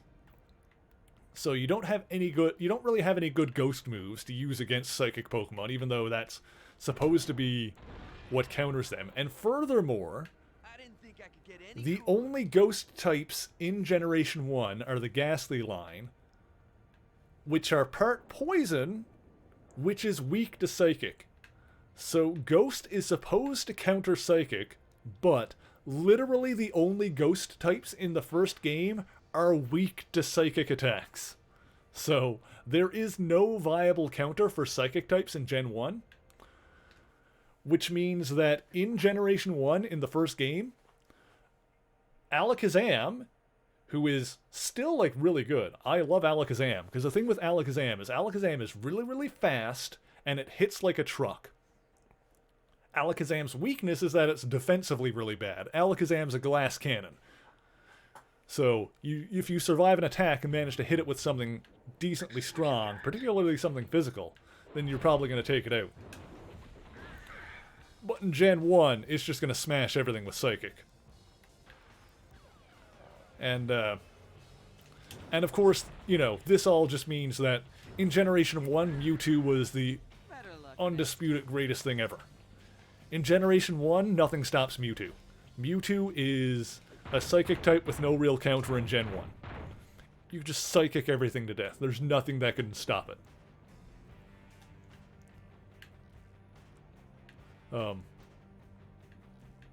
But yeah, that's another thing with Gen 1. Psychic types are completely broken, and that's part of the reason they introduced Dark type in Generation 2.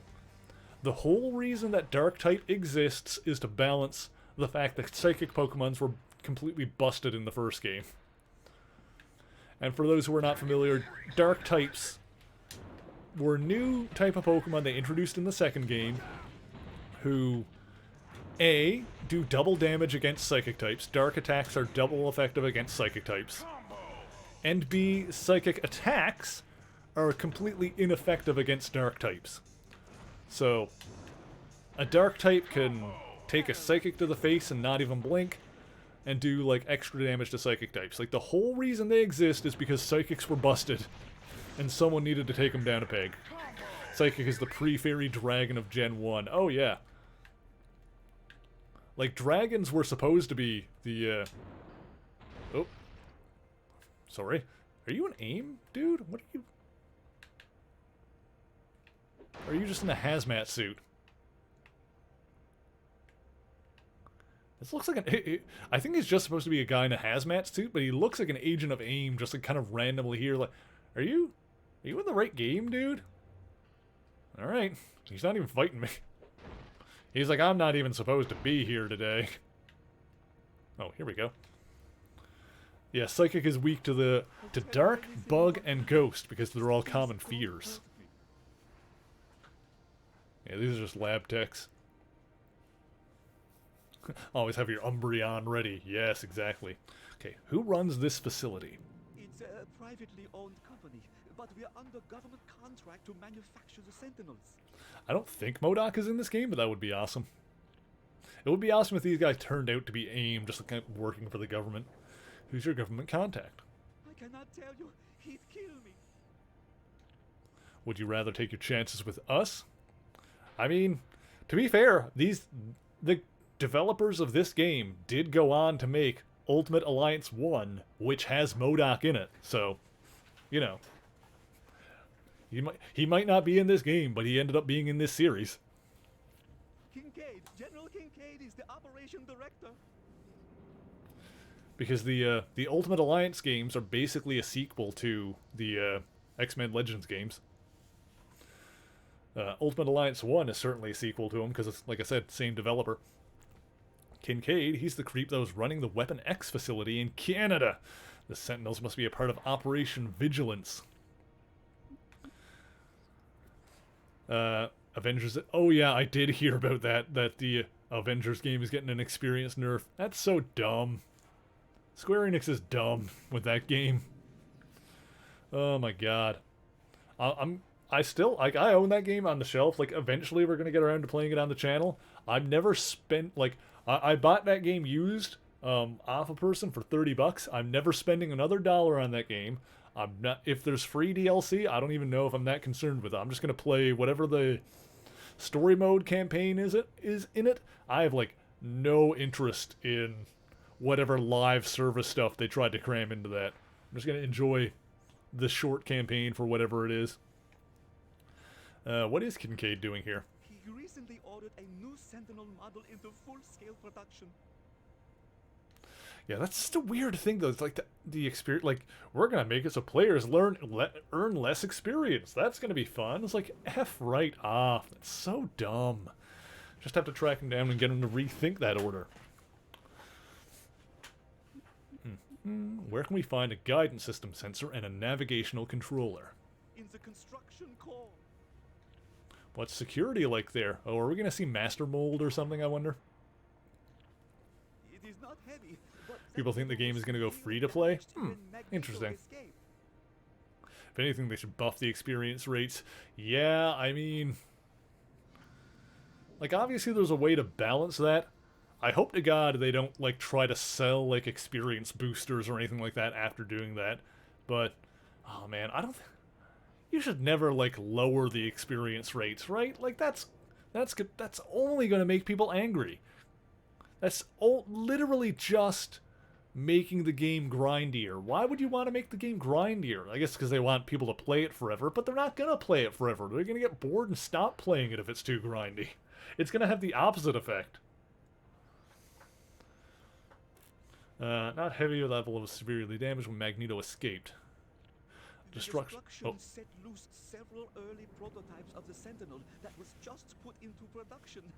No one has yet been able to capture them. Mission just keeps getting better at every turn. Okay. We are finished with you. Genshin's better than Avengers? Probably. I mean, I've been having a good enough time with Genshin. There's a bit of, like, the free-to-play, you know, shenanigans in it, but it doesn't feel super obtrusive or anything like that. And I'll basically continue playing Genshin until, like, you know, it does get obtrusive or I feel like I, you know, can't make any more progress or whatever, but I would like to see if I can beat the, you know, get to the end of whatever story content they have in there.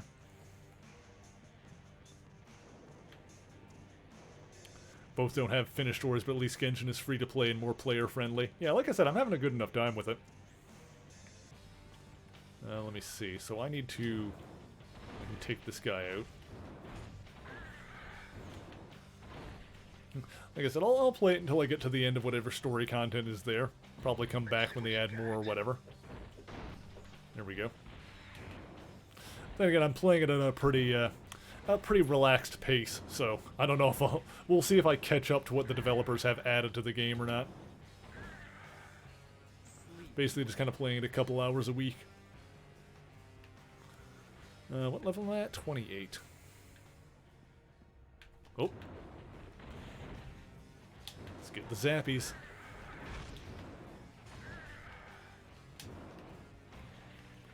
Keep me updated on when the next major story comes out.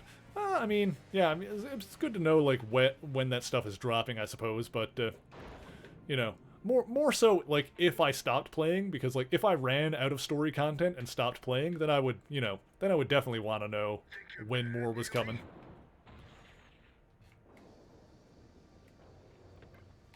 But, you know, I still have, stuff to work up to. Like, I'm not even adventure rank 30 in it yet. Like, that's the next, milestone for me, I believe. 1.5 is dropping next week. Nice. Yeah, if I did catch up and, where am I going now? Oh, this way. That was cool. Yeah, if I did catch up and, like, run out of, like, story content to play, then, can I just go through there? Sorry, I keep, like, getting distracted. Oh, I can't go through the window. Lame. 35 is when I'm to finish the story. Okay, interesting. Good to know. But that's as of now, or, like, is it like I'd be able to finish what they've got done right now at 35, and then they're adding more next week? Is that correct?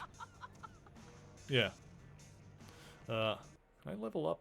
Let me see here.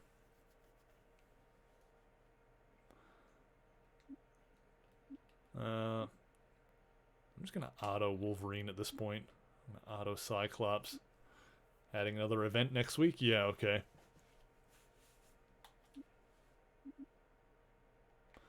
Let's see. So focus at 32.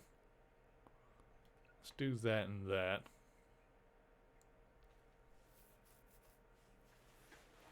Another event next week. Okay, gotcha. This is 30. That requires 2 points.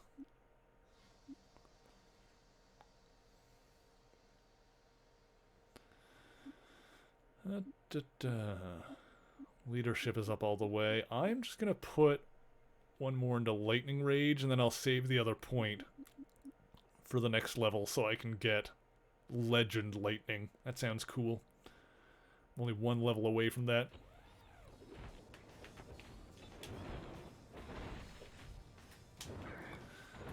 But yeah, that's good to know that that 35 is when I'll kind of finish off however much story they've got there. But Lord only knows when I'm going to get to that. Okay, so I'll keep on cruising along with it. We'll keep it chill.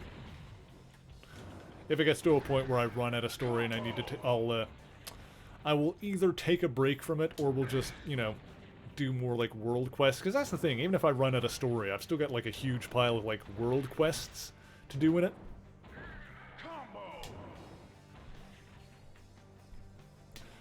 So it's either take a break or like just focus on those for a while.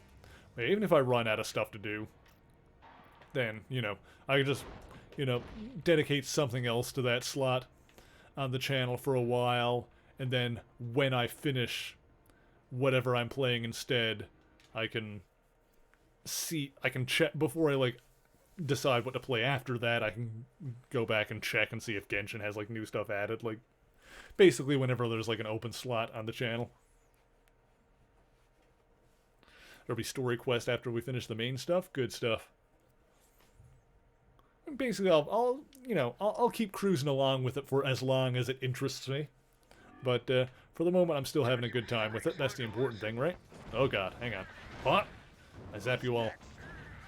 I zap you all good.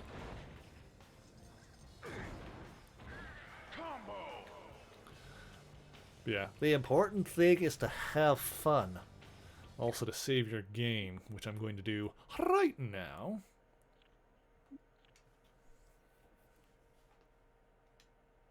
But yeah, as far as like free-to-play games go, pretty impressed with Genshin overall. I think they're they're doing some interesting stuff in the realm of like free to play. Definitely a lot more compelling than the usual like mobile game tat. Because don't get me wrong, it's you know, as much as I enjoy playing it on the PlayStation, like a lot of the stuff and systems in it do, you know, do give the reminder that it is indeed a mobile game, like a free-to-play mobile game. But it's certainly better than most of those, at least any of the ones that I've played. You know, like I said before, I threw $10 at it that I had like lying around on my PlayStation account. I don't regret that because I feel like it is well worth that. Gives me a few extra like pulls and stuff. I think another reason that like, you know, I'm enjoying it. Ooh, Sentinel. Ooh, they're building them there. Another reason I'm having a good time with it and not necessarily I don't feel like pressured by like the free-to-play monetization aspects of it. It's that I'm pretty satisfied with the character lineup I got for my team. It was originally just going to be a PlayStation 4 exclusive. Interesting. Well, what I mean when I say it's like, you know, it definitely feels bigger than most mobile games. Like, it doesn't feel like a mobile game. And the gameplay doesn't feel like mobile game. The gameplay feels like, yeah, you know, big fun open world kind of game. It's the, a lot of like the level up mechanics, and of course the gacha stuff in it. Like, some of that stuff feels a bit more, you know, free-to-play mobile game style than the, than some of the gameplay would imply. But they've done it in a way that's less obtrusive and annoying than a lot of free-to-play games. So I'm not really saying it as a negative per se. You know, it's not a positive either. Like a lot of, it's a, you know, it's like a lot of different systems and a lot of different kind of currencies and stuff like that. Let's see. Ah, drop. Okay.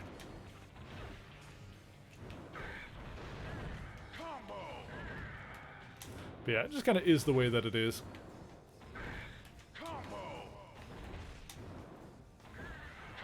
Sometimes you get like that kind of thing, like the amount of like upgrade materials and currencies and like stuff that you're picking up. It gets a little more complicated than it needs to be, but it's not inhibiting my enjoyment of the game overall, really.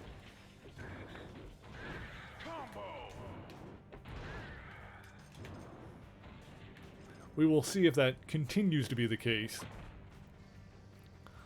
Well, in the meantime, I've gotten plenty of enjoyment out of it, so... Let's see, okay, I need to figure out where I'm going here.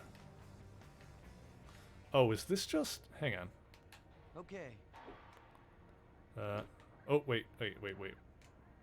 There we go. Yeah, that was just telling me I could do that, I think. Weird, okay. I don't know why it had to mark those on the map. Will do. Either way. Let's see. Can I get through here? No, but I can kill everybody in there. Terribly sorry Or about at least like the that. one dude.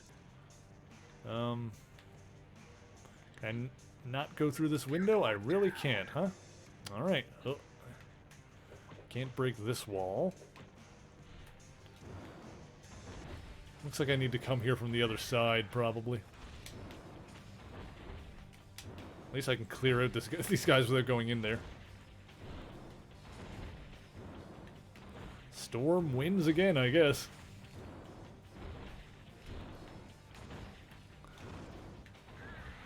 Man, I really backed the right horse when I decided to, you know, pick Storm as my main in this game. She's so good. Oh, here we go. I just go this way. Ah, you just flashbang me? Not cool, my dude. Not cool.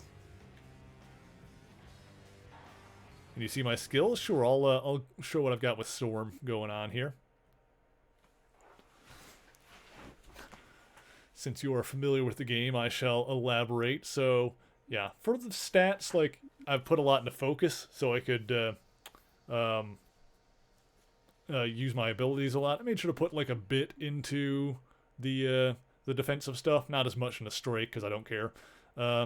Yeah, I just got chain lightning up as high as it can go. Hey, Velith, how's it going? This was my baby, and next level we can get it up to Legend Lightning. Whirlwind and this stuff I'm not using at all, so I didn't bother to... Like, I knew I wasn't going to use Storm Shield or Whirlwind, so I didn't bother to put any points into it. And everything else is pretty... Like, because I just kind of decided that I wasn't going to use these, that I was just going to focus on Lightning Strike. Like, I've had so many points to put into everything else. Like, leadership is up all the way.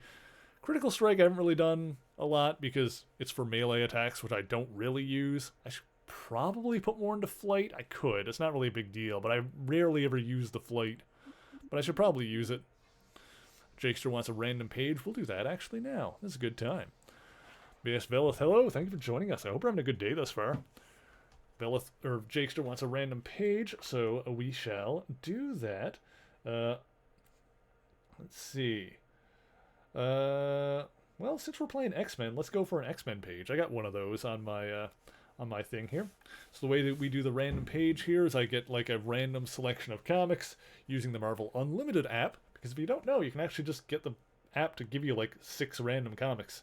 And I like to pick like a classic looking one, like a 60s to 80s era comic, because those usually have the for like picking a random page and just reading it out of context, those are usually the best ones. So we are going to go with this one here. Looks like a good one. This is the last page of this issue. So we're going to go to the book view here. And we're starting off with a big ba-woom! I love me a big old sound effect. We got the X-Men here. We got the original 5, it looks like. Because we've got... Angel's not here. But Beast, Jean Grey, Cyclops, Iceman, and... Is that Mimic? Who is that? I don't know who that is. But even as they reach their mutant tormentors, the very ground rises to smite them. Beast giving a good, yeah! This is before Beast was furry, by the way. What in the... There's only one evil being with such power, but that's impossible. We ourselves saw him sink into the sea. Correcto. Only, if it's not him, who's that snake crawling out of the shadows? I can see his face, but I can feel his aura of unmistakable evil. You, above all, should know me, my child, for I am... Oh, this is Polaris. That's Lorna Dane. That's who that is. You, above all, should know me, my child, for I am your loving father. I saved my identity from you until this glorious day, when I could tell you pridefully and announce to these who shall soon be my victims that Magneto lives! Yes, so for those who are unaware, besides Quicksilver and Scarlet Witch, who are apparently not Magneto's kids nowadays, that's the story now anyway, Magneto has another child named Lorna Dane, usually known by the identity Polaris. Didn't know that Jean wore a mask? Yeah, that's Jean's original costume. No, not her original one. This is the first one that she had when they all had unique costumes. Their first costumes were all pretty much the same. They had like a uniform look. And then after a while, they all each got individual costumes, and Jean Grey got like the orange one, or the green blouse with the dress and the yellow mask. So I will also show the cover to this one, which I believe has Polaris on it. So here we go. That came from X-Men number 50. Pretty cool cover with Polaris on it. You can get a better look at Jean's mask on the bottom here. An Angel is there as well. Yeah, the original 5 X-Men, the first team, had Iceman, Jean Grey, who was Marvel Girl at the time. That was actually her code name back in the day. Before Jean was Phoenix, she was Marvel Girl. And Beast, Angel, and Cyclops, rather. Also, Kat says that it is treat time. I do like Polaris' costume. She's cool. As opposed to Magneto, who has like the red and purple kind of look, Polaris has always gone with a green costume. Alright, so we are going to put that back down here. Get back over to the game here, and we got some treat times redeemed. Looks like we got 2 treats ready to go. Actually, I'm going to do this first. I'm going to back out of this.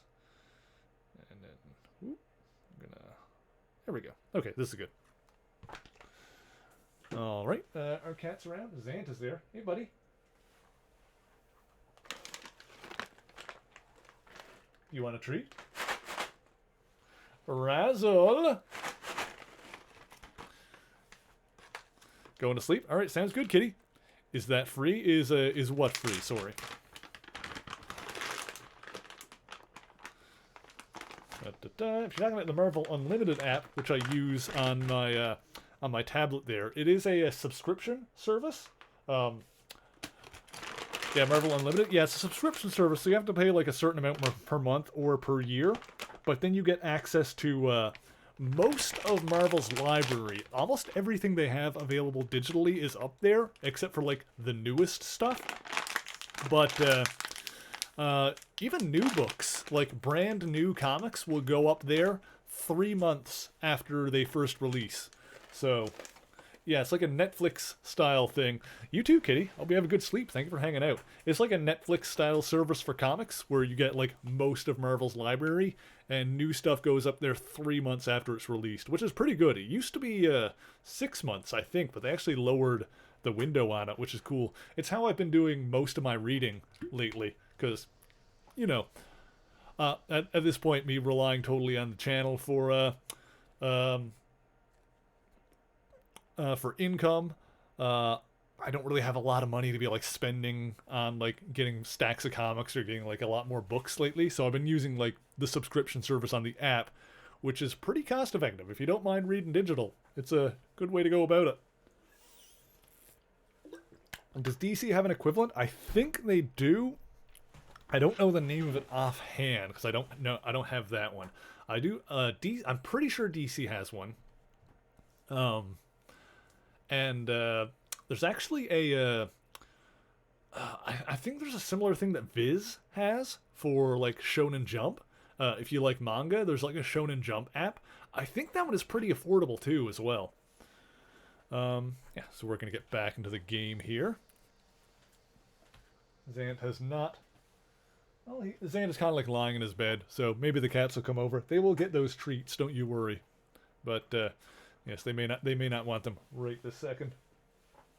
Xant is spoiled here now. Yeah, the cool thing about the Shonen Jump app is that you can download and look at the Shonen Jump one for free. And for a lot of the series that they have on there, like you can read like the newest couple of chapters for free, and you can read the first couple of chapters for free. So they have like a couple of chapters for free on a lot of stuff, like the newest and like the very first chapters. It's just that you'll have to pay like $1 or $2 a month for a subscription to get like everything in between and have access to the whole library. But it's pretty cool the way they do it over there. Like you can actually check that one out without paying anything. After I get caught up on some comics that on my Marvel stuff that I want to get caught up in, I'm probably going to check out the Shonen Jump app and finally finish reading Yu-Gi-Oh!, which is something I want to do for a long time, and also the Dragon Ball Super manga, which I haven't really dug into despite being a pretty big Dragon Ball fan. Let's see, where was I going again? Up here, there we go. Had to get my bearings again. Out of my way, box. Jeez. Alright, here we go. I think I already pretty much killed everyone, didn't I? Oh, I gotta use this, not destroy it. Oops!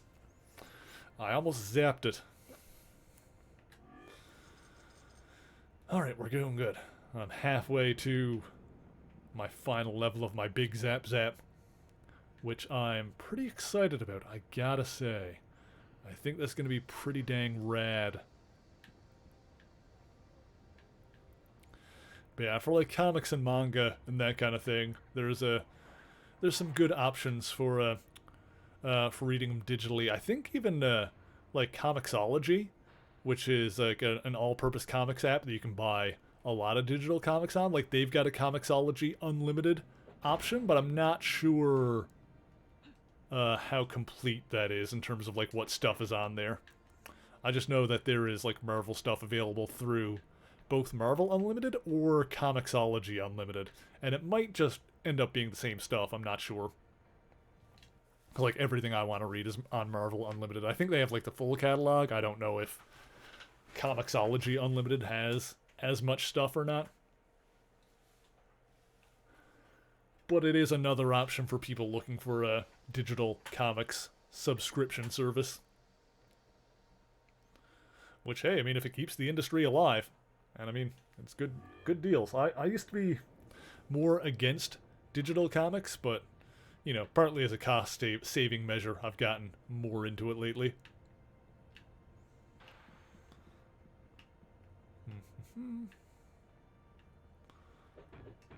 Where am I going here now? Okay.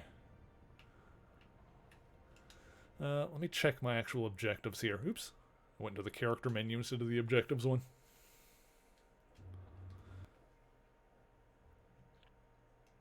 Yeah, so locate sensor, sentinel guidance, find controller. Yeah. Resume. Let me just make sure. Oops. I'm just going to go through here again. I'm going to look at the map just to see if there's anywhere else I could go or if there's any other objectives in here. Because otherwise it means I've probably got to go through the other door and see what's going on in there.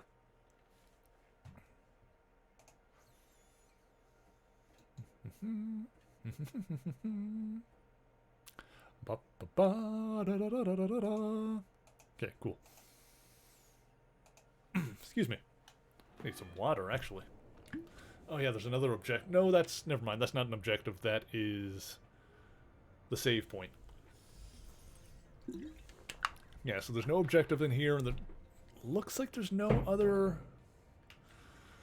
Someone in the upstairs apartment is dropping shit. Heard that.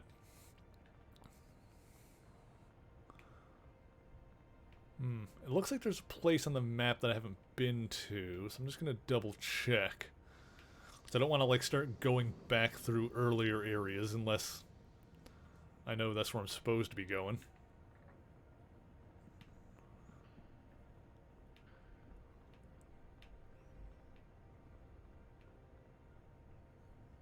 That's the ice bridge I made. Alright, I'm just gonna... Okay, flight is gonna be useful for navigating some of these areas. Yeah, I think... Yeah, I wanted to check up this way. Oh, there's some enemies in there. Yes, there's another door there. Okay, that's what it is. I didn't think I was supposed to start going backwards. You lose.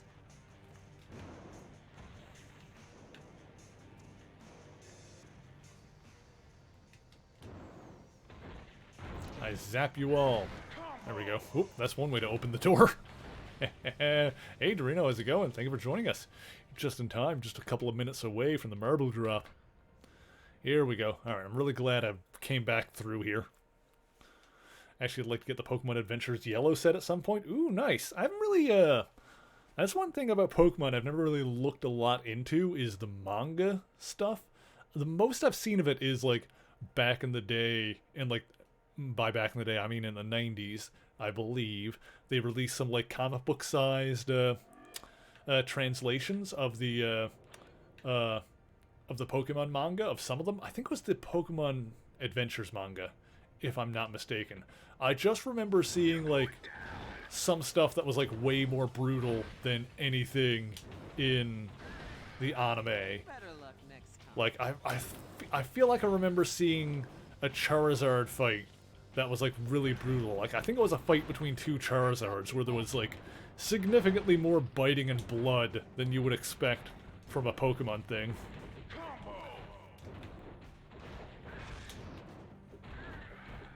Yeah, so that was interesting.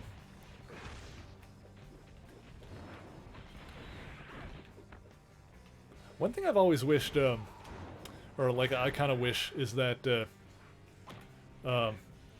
there was a good way to watch the Pokemon anime, like, subbed legally. Like, instead of just watching it dubbed to places.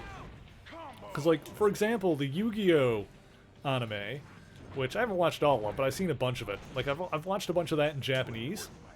And, the way they do it, the way they do the Yu-Gi-Oh! Subtitles is that, oh god, there's sentinels and everything in here. I need to just drop lightning and hope for the best. The way they do the subbed Yu-Gi-Oh! Stuff on, like, Crunchyroll and, I don't remember if this was on Netflix or not. It might have been. But they have, you know, they've got, like, reasonably accurate subtitles, but, you know, the names of the cards are all based off the English names of the cards, just to keep it consistent. And I kind of wish there was, like, something like that with Pokemon, like an official... I think turn this off. I wish there was, like, an official subbed version of the Pokemon anime that you can watch legally that has, like, accurate subtitles, but uses, like, the names from the English versions of the Pokemon games to keep things consistent. Like, that kind of thing. Just, you know, ultimately just a way to watch the Pokemon anime subtitled in English, or, yeah, with English subtitles, Japanese dialogue and music and stuff. Because it's such a big franchise to not have access to that anywhere.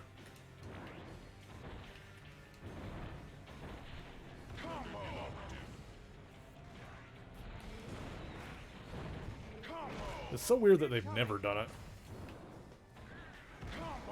Terribly sorry about that. Alright. Where are we going here? I need to hit this.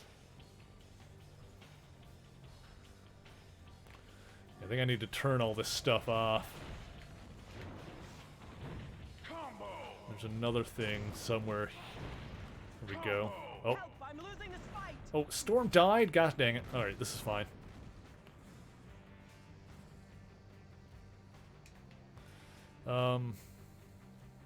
Wait. Oh.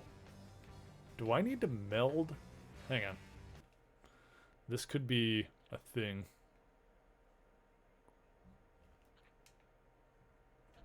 Unless this is not something I can do. What's up, buddy? Zant is down on the floor. I don't know if I need to hit that with lightning or not. Because, like, you can use Storm's lightning to weld stuff. I don't know if that's what I'm supposed to be doing there. Why it's got the X on it. I need to go bring her back.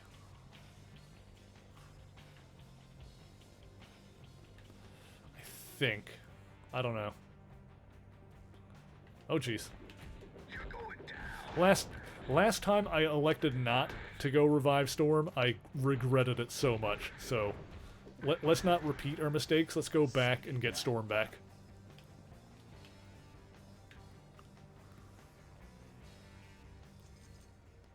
And just got to spend some of those points I'm using. Really enjoyed the platinum set. Nice. Yeah. So is the Pokemon manga good? Is it cool? Because the in terms of like comparing it to my point of comparison, I feel like would be the Zelda manga, which I own. I haven't read all the way through, but I've read like through some of it. But I can say for the Zelda manga. Oh, here's Zant. He's coming to get his treats now. The Zelda manga definitely feels more like promotional ancillary material. Like, it's the kind of thing where if you just read that on its own and haven't played the game that it's based on, like, it doesn't feel like a complete story in and of itself. It's more of just something to read, like, in addition to the game, if that makes sense. Hey, buddy. You're a good boy, Zant. Oh, God. I don't have my flight. Oh, I can go this way. Okay. Or can I? Oh, dude.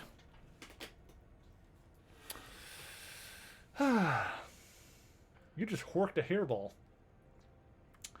Zant just... he came up, he ate his treats, and he was like, hang on, I got a hairball. And now there's hairball and a little bit of cat food on the floor. He's gonna come over. You're gonna eat that little fragment of a treat that's left, aren't you? No, you're not? Okay.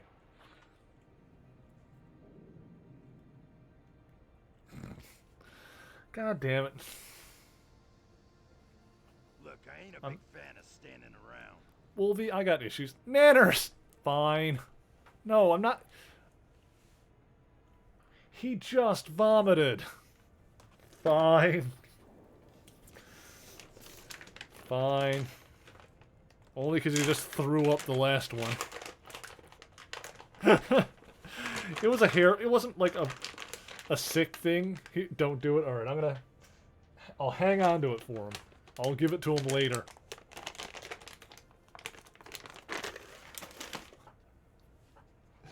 He horked up a hairball. Razzle does have 3 waiting for her now. Where's the other one? There it is. Okay. I'll wait a bit. He's still a good boy. He's still a good boy. Nanners, I figured that you just saw... I figured you saw Cat, and you were like, oh no, Cat, must give treat. King says treat. Gosh dang it. I'm putting these treats aside for him.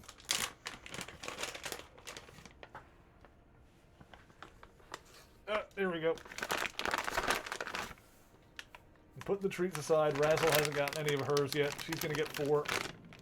Zant will get those 2 later. Oh, there he goes. You got a thing on your ass. Oh, there he goes again. Can you not do it on the mat? Yeah, that was another hairball. Alright, I should clean those up. Alright, you know what? Here's what we're going to do. Yeah, that was just another... It was only a little one, so it's not a big deal. Zant has short fur, so he has small hairballs. It's usually not an issue. Yeah, so we are going to take a quick intermission. I'm going to pick up those hairballs. I'm going to pause the game here. Yes, I'm going to clean those up, and then when we come back, we will do the halftime marble race, because it is about time for that. I'm going to grab some more water while I'm up as well. So if you want to enter the marble race, be sure to put... Dang it, did Jakester... Alright, I'm going to put this aside as well. So if you guys want to enter the race, put exclamation point play into the chat. And I could have done this before. Alright, and we'll be right back. He was elated when Prince Namor, the Submariner, fought him and prevented such a catastrophe. And so as Carol Danvers grew distrustful of Walter Lawson, so too did Mar-Vell's Kree overlords begin to suspect that he was a traitor who would ally with Earth. After Mar-Vell repeatedly disobeyed orders and aided Danvers and the other humans, Ronan the Accuser commanded that he be put to death. While Yan-Rog was more than happy to have Mar-Vell killed, his execution was interrupted by the arrival of the Akon, another enemy of the Kree. Yan-Rog ordered his men to fight back against the invaders, but in the crossfire, Mar-Vell's beloved Una was shot and killed. Mar-Vell blamed Yan-Rog for Una's death, but did not have the means to defeat him at the time. And so the man who Carol Danvers thought an ally broke into the human military base with Una's corpse, stealing a rocket ship and escaping Earth to give his beloved a burial among the stars. Drifting alone in space, Mar-Vell then came across the temple of a godlike entity known as Zo, who gifted him new powers, including increased strength and durability, and the power of flight. With his new abilities, Mar-Vell returned to Earth seeking revenge on Yan-Rog, but arrived to find that after months of absence, both Walter Lawson and Captain Marvel were wanted by the military, with Carol Danvers determined to capture them both. It was soon revealed that Zo was, in fact, an illusion conjured by Ronan the Accuser and Zarek the Imperial Minister as part of a plot to take over the Kree Empire. The powers they conferred to him with experimental Kree technology were real, however, And after being brought to the Kree homeworld of Hala and helping defend the Supreme Intelligence, a conglomeration of the greatest minds in Kree history, Mar-Vell was given a new costume and allowed to return to Earth to exact revenge on Yon-Rogg. This is also when Mar-Vell got trapped in the negative zone and became bound to the human Rick Jones, but that's a topic for another day. The important thing for now is that while Mar-Vell was gone, Yon-Rogg captured Carol Danvers and unearthed a powerful Kree machine known as the Psych... Okay, and we are back. You guys redeemed treat time so many times that I went ahead and got the other cat, Razzle. Because she's a good fuzzy girl. She's going to get a treaty treat. There you go. She's got a couple that she's owed. Okay, so yes, we are doing the halftime marble race. So as always, if you want to enter, all you need to do is put exclamation point play into the chat. Just like that. I'm getting my ball in there. Razzle, there you go. Good girl. And let's see, who do we have in here so far? So, we have the Gooding Girl. We've got Cat. Here you go. We've got Blue Fang Wolf, Crimp the Shrimp, Vento, Bloody Uwu, Nanners, Kitty Catlaw, Jurassic Jacob, Silver Bullet, Jakester, Veleth, Dorino Facade. Here you go. And me. And it looks like Jinxette has the channel record for this course at 1 minute and 24 seconds. We'll see if anybody is able to claim it this time around. Alright, here you go, Razzle. Last one. Let's see if anybody's able to claim it from her. Looks like the world record for this one is 30 seconds by Tukey420. Is anybody going to reclaim? Is anybody going to claim Tukey420's world record? Probably not, because the world records are kind of nuts most of the time. Require a lot of luck. All right, King is in here as well, and we are going to go ahead and get this going. We're going to drop some balls. Razzle is going to go get comfy there. Oh, hang on, I don't need this. I'll put this here. There we go. Get that out of the way. There we go. Who's going to be to the bottom first? Noom. There's the ghost. Here's Jacob. Jurassic Jacob is in the lead. In his Jurassic Mobile. Dinosaur Mobile. Hang on, let me zoom out. Oop, that's the wrong way. Whoop, there we go. Alright, there we go. Now we got a view of what's going on here. Whoop. There we go. Oh, this one's got portals. This is Portal Purgatory. Oh boy. Oh, there's Veleth. There's Nanners. Oh my god, this one's Matt. Veleth! Oh my god. Veleth, you just made some sick time. Veleth is in there already, my god. Alright, let's follow someone else. Let's follow Kitty on her portal journey in this one. Oh, whoa, whoa, whoa, whoa. Hang on, whoa, where are we? Whoa! Everyone else just got wiped out. The Annihilation Wave was quick on that one. I didn't know that was going to start going that early. Veleth is the only one that got in that time. My god! Veleth, congratulations. You get 3 points. There we go. Redo? We'll do one more. Veleth gets the 3 points. We still need a... So Veleth is our first place winner for this time around. I'm going to do... race menu. Yeah? We'll do another one. We'll get into another race. And so the first place this second race will get 2 points, and the second place will get 1 point. So we'll move on to Coils of Power. I've basically been going down the list so that we don't have as many repeats. So we're going to do Coils of Power. Veleth, congratulations. You've got your 3 points. That was excellent. That was very good. Ooh, looks like I've got the channel record on this one at 2 minutes and 56 seconds. So, once again, anyone that wants to get in here, exclamation point play. Yeah, I was hoping to see the ball, like, do a bit more crazy, like, portal stuff, but we didn't really get to follow it around once it got into the portal. So yes, you guys are going to have another shot here, because everybody died on that one. The, I don't know what it's actually called. I call it the Annihilation Wave. Like, the blue... There's basically a...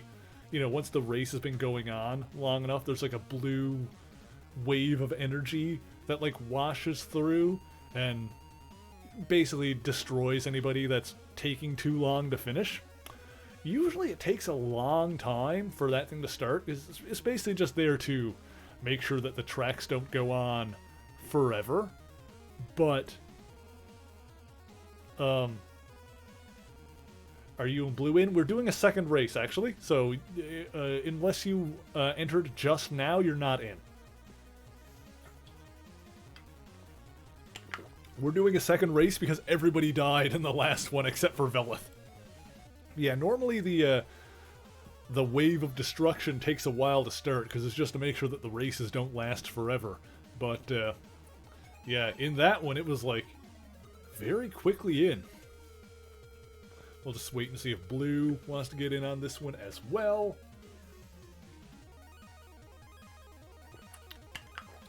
There we go. Alright, I think that's enough time. Wasn't 100% paying attention again. No, it's all good, Nanners. We still love you. Alright. Second chance for second place. Who's going to get the 2-point and the 1-point prize this time around?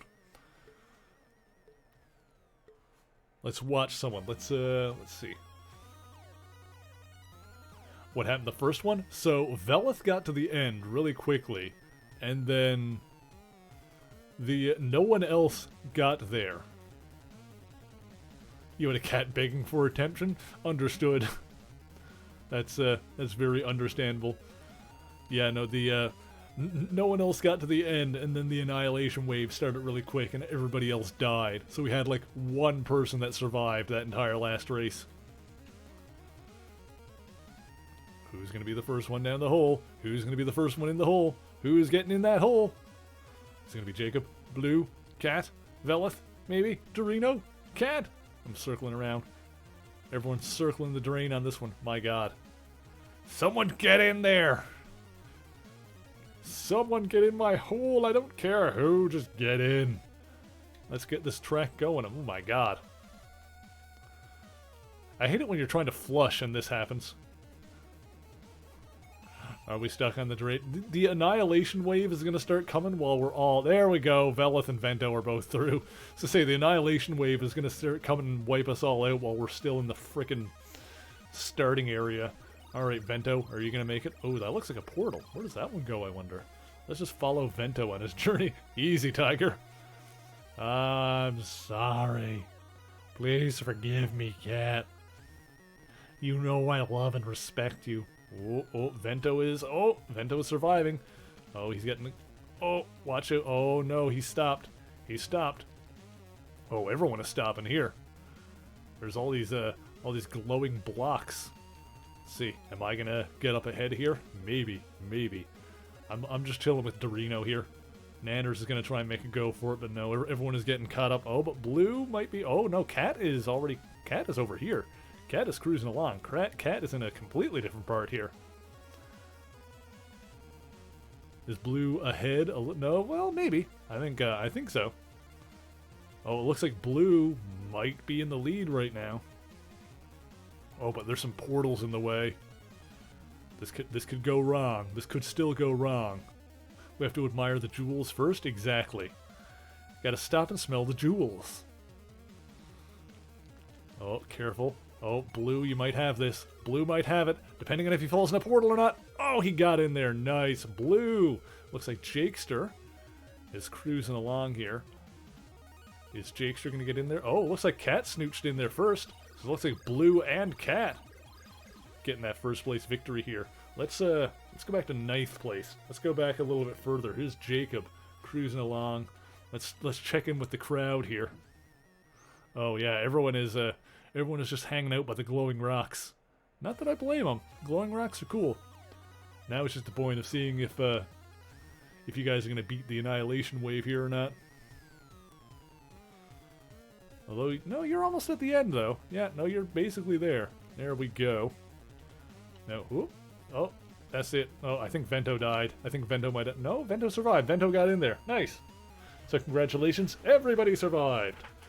So Blue, you won the second round, which means that you get your 2-point prize for the night. So Blue on the board for the month with 2 points, and Cat getting another point to add to her 2, bringing Cat's total up to 3.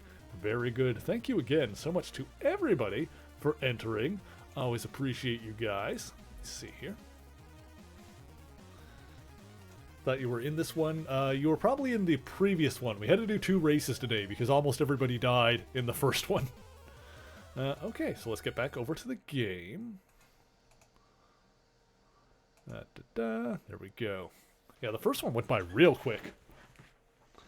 So we are going to continue this. Right, I need to go back and get Storm back. I need to revive Storm. The beautiful goddess. Quite literally, actually. Where am I going here? Wait, how do I... Oh, this way? Huh. No. Yes? No. Yes. No. Yes. Yes. Got it. I do, Cat. I do. I need to see who's going to be top ball. Change team. Velith, I swear to God.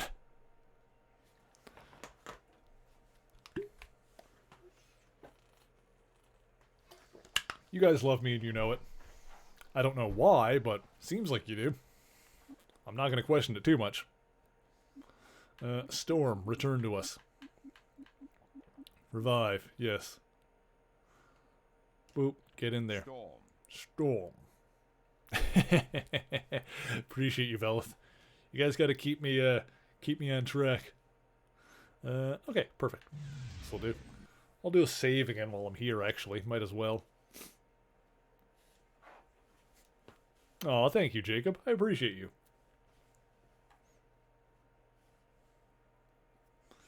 Okay.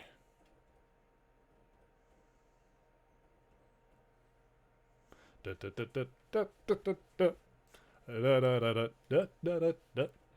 we go. Sorry, that's the song I sing when I wait for the loading screens to finish. Alright, save that. Good. Okay. Waiting for this to save. Oh, PlayStation 2 gaming.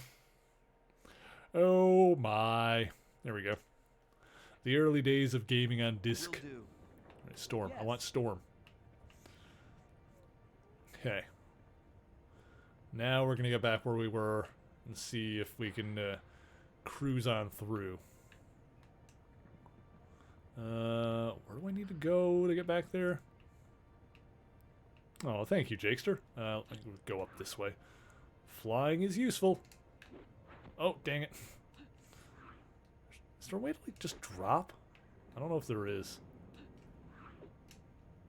Oh, that button. Got it. Okay, that's good to know. Alright, I'm glad I figured that out.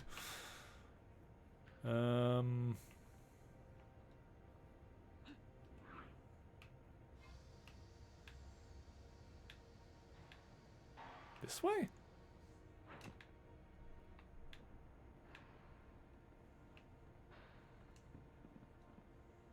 Up here, around here. Oh, okay. Oi, oi, oi.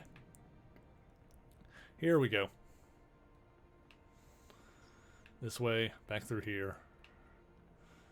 Let's try to get through this without getting murder-fied this time. Why do I always leave this text document open? I always do that. There we go. Wolverine. I still prefer Wolverine with the yellow mask. Personal preference. Gotta love the classic look. There we go. Okay.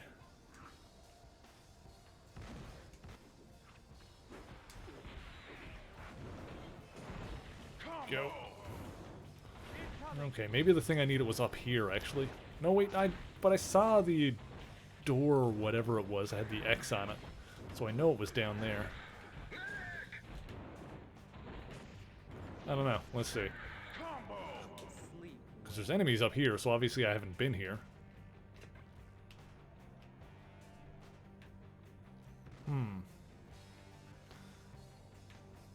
Alright. Let's grab this. Oh, my inventory is full. This is a basic weakness analyzer? Okay. Well, when I get a chance... I don't need that. When I get a chance, we'll have to swing by one of the stores and sell some of the crap that I got on me. Oh, jeez. Because my inventory is full of junk right now. I don't have anything good, do I? I'll worry about that when we get there. Make sure everyone is equipped with halfway decent stuff before I sell what I don't need. Okay. Hit the Sentinel, for God's sake. Oh my god. Really? Okay, fine.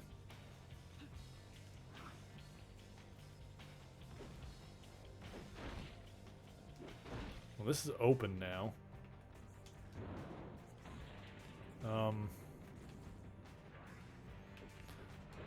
Am I supposed to, like, close that, like, freeze that up or something? Maybe that's it. Oh, wait. What is going on here? Well, now I'm confused. Oh, wait, no, it's done now. Okay. Now where am I supposed to go? This way, I guess? This level's a little confusing. Here we go. I need to start, the flight, I think, is going to start getting more useful for, like, navigating around. So, I'm going to need to, start putting more points into that to make it, less, or more cost-effective. Which will be easy, because I don't really have much else that I'm going to start sinking points into. Yeah, I feel like I'm going to have to... If these levels are going to be designed like this, I'm going to have to start relying... Well, I don't need to rely on it, because I'm pretty sure it's designed that you can get around without flying characters, but clearly you can take some shortcuts with them. Let's rock, freak! Ah, jeez. Ah, jeez. Almost at level 30, though. That's pretty rad. Be able to get that final lightning strike level up. We'll see... That's like renames it to like a new version, so hopefully that means it's like a big jump, or gives it like an extra, some extra oomph. So when I upgraded it from just the regular lightning drop to chain lightning, it like affects enemies all around it, so I'm hoping for like a similar kind of upgrade. I guess it'll tell me exactly what it is anyway when I look at it. Also, there is a save point here, which means I can do what I needed to do and sell some crap. But first, I'll just make sure that I got people equipped with stuff before I sell all of it. So details, boop boop. So you've got the super DNA generator, which is good. Focus enhancer, not much options there. Nanofiber armor, yeah, that's all fine.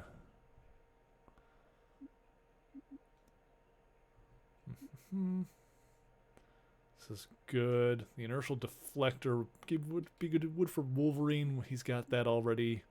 Opal of Ozymandias. I'll give you the upgraded thing.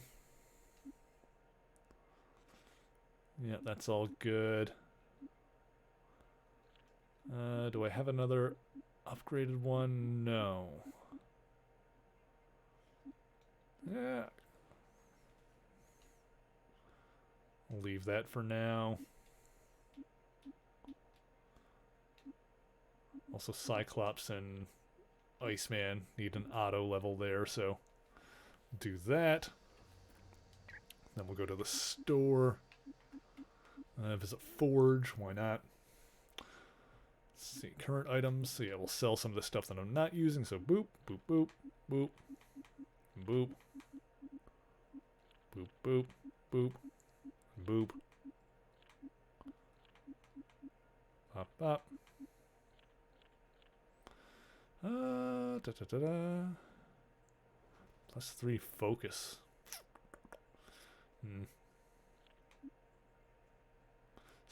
stun immunity. Minus 20 physical damage. I almost feel like I should hang on to those, like, rare, expensive ones. Let's see. Do you have anything that I would want to buy?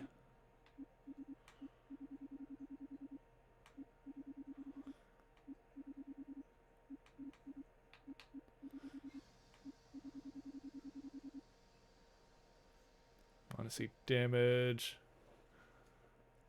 Unit attack versus Sentinel. That one's cool. That one's probably be good for Wolverine.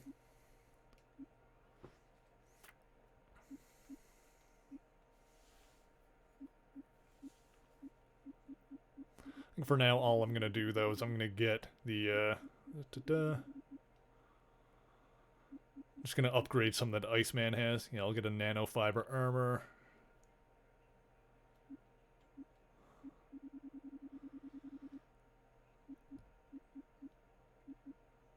Rogue, Iceman. Yeah, Iceman's got that one, so I'll sell that. And then I'll give him the better one. I really hope that the stuff that people have equipped doesn't count towards like your maximum number you can hold, because that would be lame. Okay, so Iceman, I'm going to give you a new thing. Boop, there we go. So that's, make sure that took, yes, accept. There we go. Okay. Now, onward to the next objectives. And I can tell there's more baddies around because the music kicked in. Oh, Xanth's coming back. I think he's just going to his bed again. Feeling alright, buddy? Yeah, you sound like you're doing good.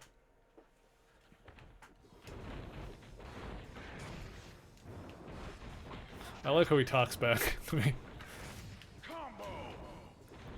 I also like how he legitimately responds to me calling him buddy, because I do it so often.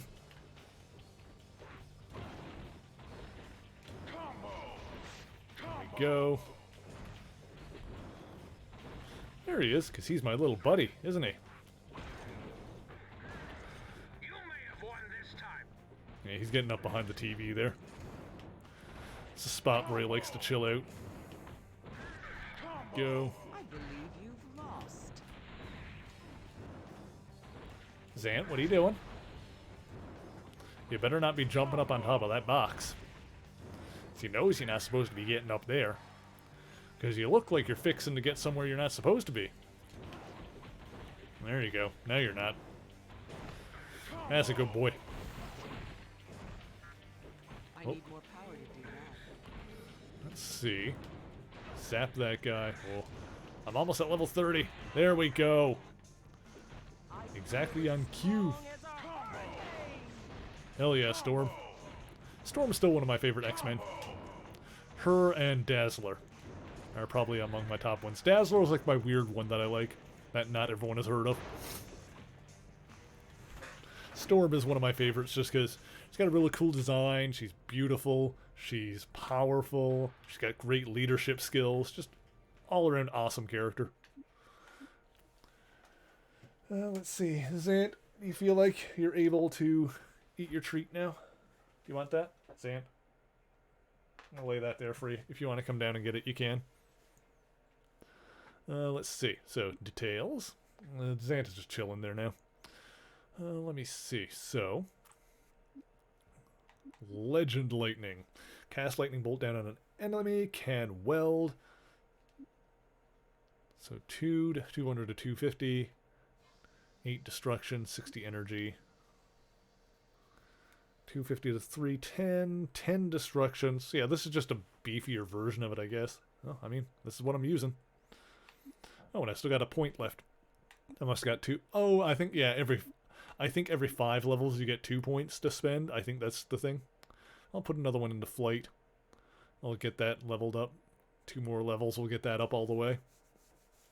I'll keep going from there. Oh, I have some points to spend as well. Let me see. So strike is up to 10. Body and agility. And then auto, auto, auto. And done. Cool. Alright, that works. Oh. What are these, like, ninja guys in here? They seem ninja-esque.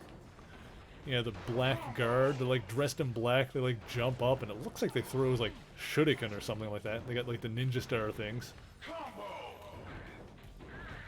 What is it with, like, government organizations and comics and employing ninjas? I like how that's just a thing.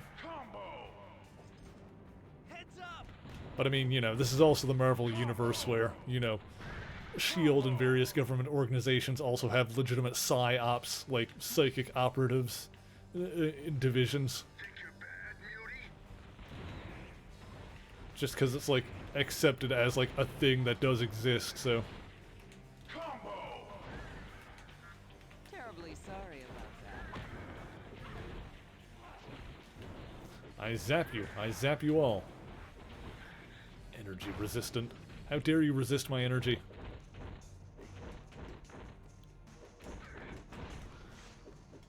Should I slow down?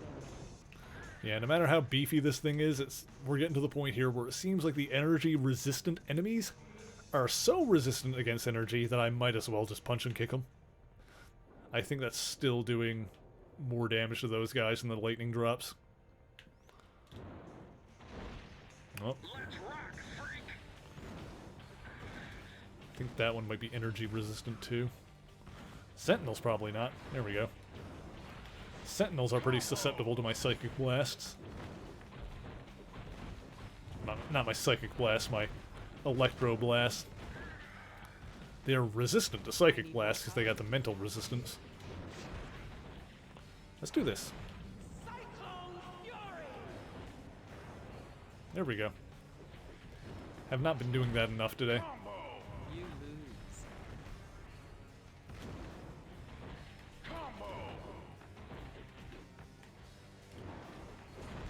There we go. One more. Blow. Oh my god, they keep coming. I need more power to do that.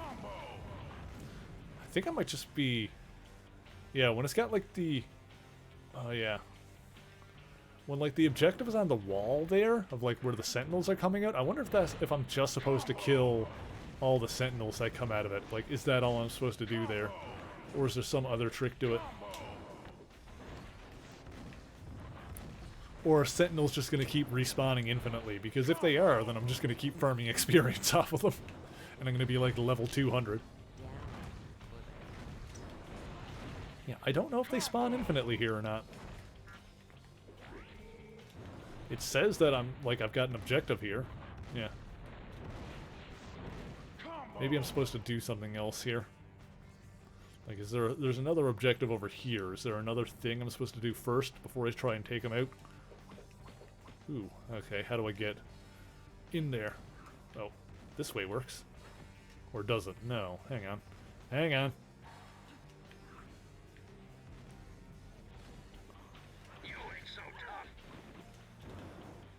Yeah, the flight is definitely useful now. Let's see, there's gotta be... What is this? Oh, that's just the thing I needed. Okay, so I got that. Guidance. No stopping me now. Yes, the guidance system sensor, beast wanted. Okay, so we got that. Alright, I should just look at my objectives to see what it says. Objectives? Alright. Locate the Sentinel Navigational Controller. Okay, that's the only thing it says, is to locate the other thing. Let me see. So do I just need to, like, finish going through this area? Do I actually need to stop and fight all the Sentinels? I don't think I do. So it looks like, yeah, there's another exit that's opened up here now. Oh, hey look, another Danger Room disc, nice.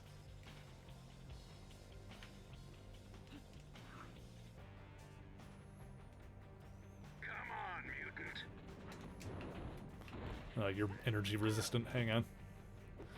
I'll just kick the stuffing out of you.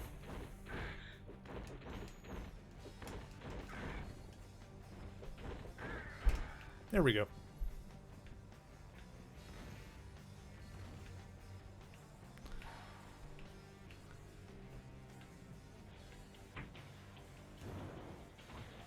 There we go. Okay, yeah. I was right before that I can, like, weld those doors shut. I might as well take out this last sentinel. They're really not that bad with the lightning drops. There we go. Alright, sweet. Got it. We're figuring it out. Oh, jeez.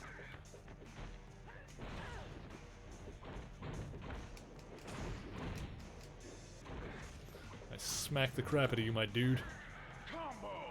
There we go. Around this way, it looks like. Yeah, I do wonder if those lab scientists there are intentionally supposed to look like, or even be, AIM agents. Those who are unaware, AIM is a fictional organization in the Marvel Universe. It stands for Advanced Idea Mechanics, and visually they are known for wearing like those yellow beekeeper-looking costumes, like kind of look like yellow hazmat suits. But basically it's an organization of super scientists bent on world domination. Through the power of science! Super science. Evil science, one might say. But it would make sense in the context of the game if the government contracted AIM to build the Sentinels. It's not really a thing in the comics, I don't think. I don't think AIM ever really built the Sentinels in the comics, but I could see it being a thing in the game. Or at the very least, you know, it could just be a subtle nod.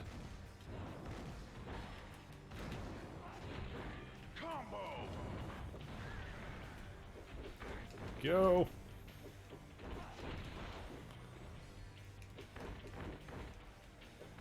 Let's finish off this one. Beautiful.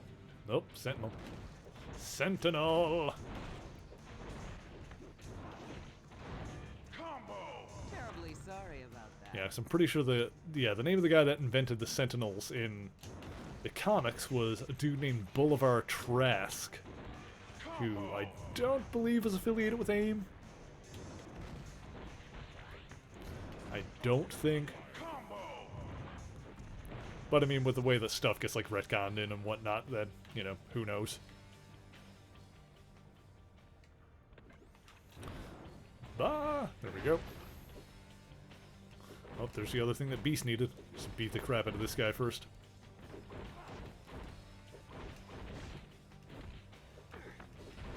There we go. But yeah, the more I see him, the more I think it must be an intentional reference. This must be the navigational controller. That was a huge amount of trouble for something so small. Hope it was worth it. Finally, we've got both items. Now let's get out of here and back to the X-Mansion. Hell yeah. Oh, well, we still got more level to get through. It's not just gonna warp us back. Hey, Captain Frost, how's it going?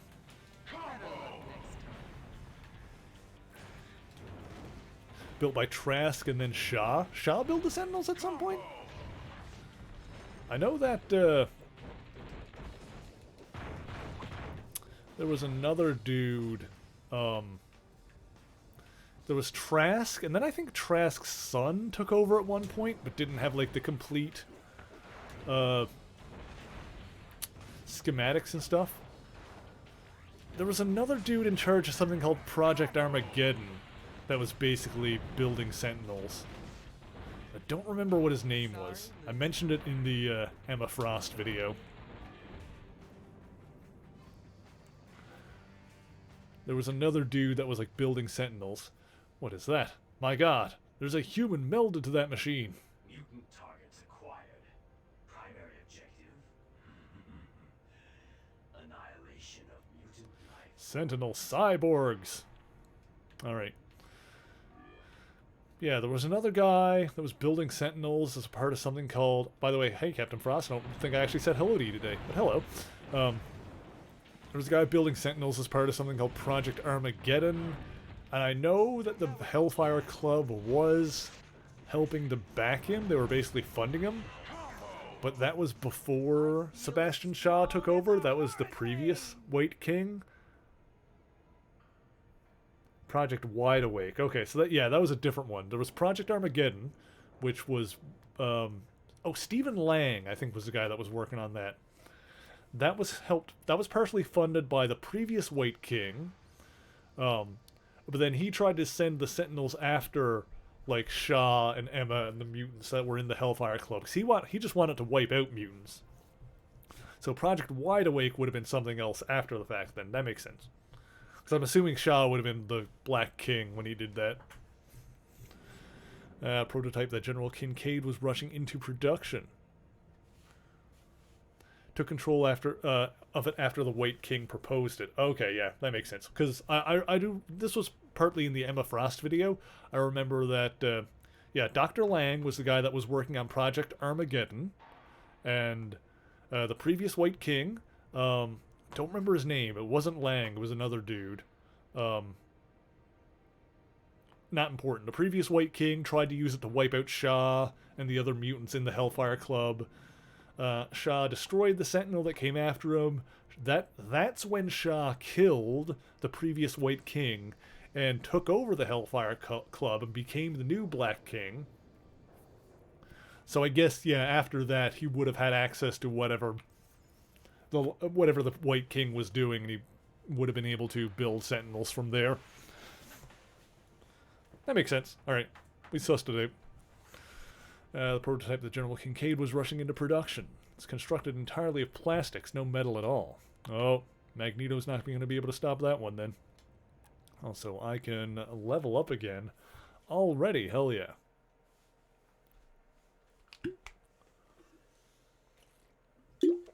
But yeah, some of that stuff I talked about in the Emma Frost video. If anybody wants to check that out. So we'll do another one in the body. Shaw ensured that the Sentinel's tech would be under the control of the Inner Circle. That does make a lot of sense. Because the previous White King sent a Sentinel after him, so I guess it makes sense that he would want to make sure that he has total control over that tech, so it wouldn't be used against him, as it had already been once already.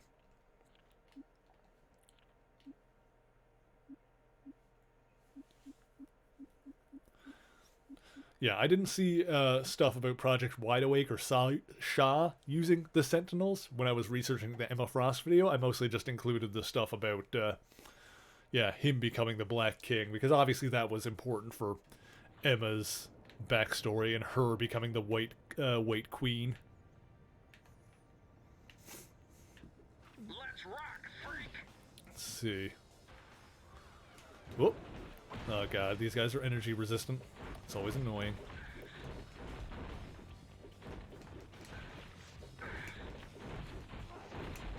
It still works though. Bet you didn't expect that. Oh yeah, because I think I've got her, I can make this small again. I think I've got Storm's, the thing that makes her, the ability to puts the lightning damage on her physical attacks. I think I've got that leveled up all the way now. Cyber Sentinels must have come from the lower level, so we have to go down and investigate. Yes, let's go look. Oh, okay. I kind of figured the other guys would get on the elevator. I'm sure they'll be down here. Got a bit of a Doombot looking face on that thing, huh? That's probably just like the Kirby influence in the design. Won't be able to talk. No worries, cat. Is all good. I appreciate you anyway. Lurkers are more than welcome to chill out for all they like.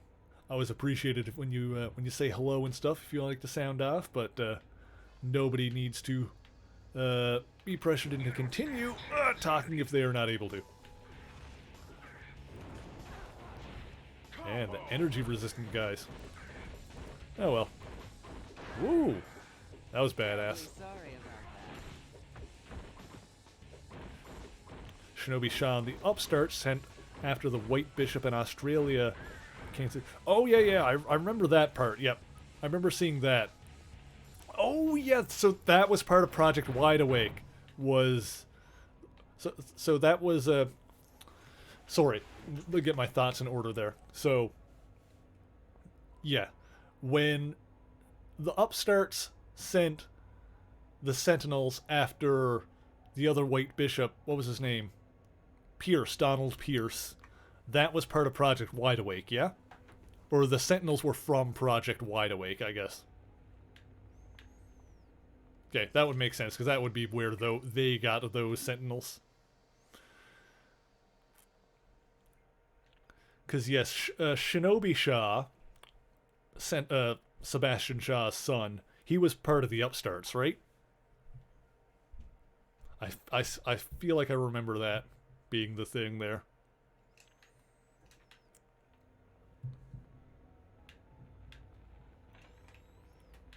Yes, obviously that was a big part of Emma's backstory, the death of the Hellions, and that is also included in that Emma Frost video.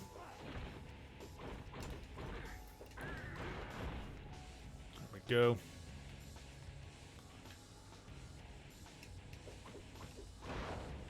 Can I go through this way? Oh no, apparently I can't break through there. Sentinels must remain wide awake. Government funding pun. Yeah, that makes sense. Zap! Hey, you guys are resistant.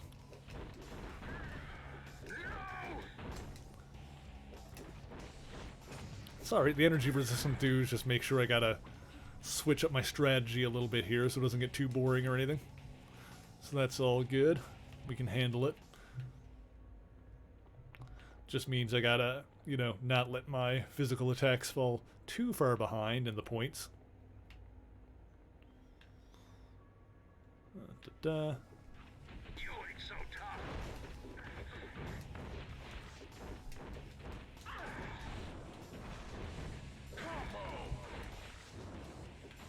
There we go. The lightning drop, even when they're energy resistant, the lightning drop is still not bad when they're all clumped together like that, because I can hit a bunch of them at once. Oh, jeez. Oh, jeez. Oh, can't see. Camera. Camera. Camera. Camera.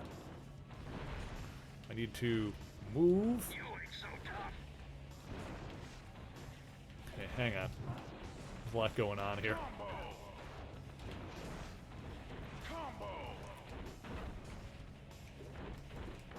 There we go. Oh, hang on. I'm taking some damage. Sorry, loser.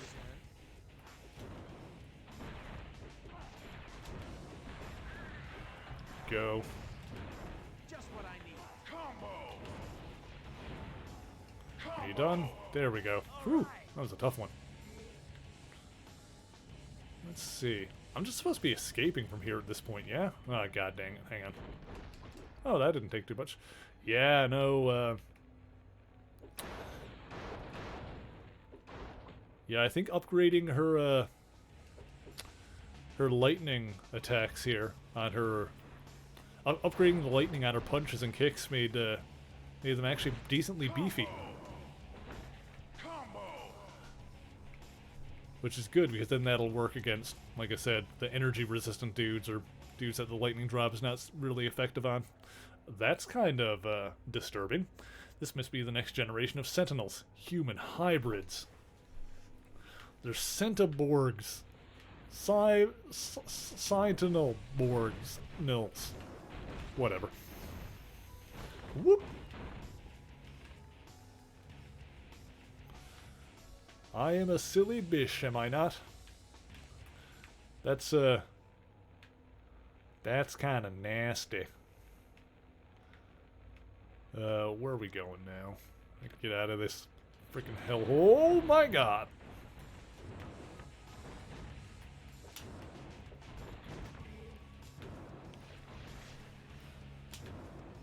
Okay, we're good.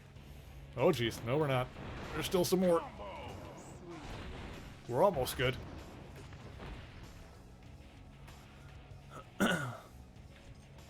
Hey, Henry Peter Gyrick and Valerie Cooper were on the Commission of Superhuman Activities, among the few read into the illegal Project Wide Awake, also responsible for Captain America's reassignment, the Vault, Project Pegasus, and Freedom Force. Yeah, I definitely remember Gyrick and Valerie Cooper, or not Cooper. I remember. I don't know that name as well. I know Gyrick for sure. Gyrick's a guy that's been around the comics forever. He was, I think he was introduced. I'm not sure if this was his first appearance or not, but I think he was introduced as the guy that was the liaison between the Avengers and the U.S. government. And of course, being the government bureaucrat that hates superpowered people, of course he's been like a big foil to the X-Men over the years too. He's been like a big problem for them.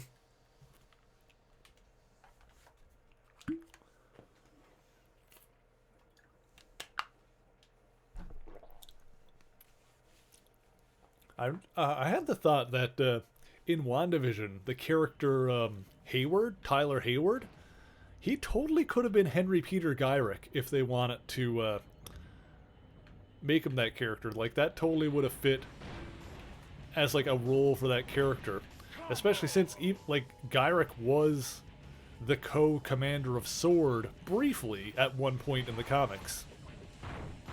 So the fact that he's not, that they didn't just make that character Gyrick in the show, either they just didn't think of it, or it makes me wonder if they're like planning something for Gyrick in the future and like using him at some point.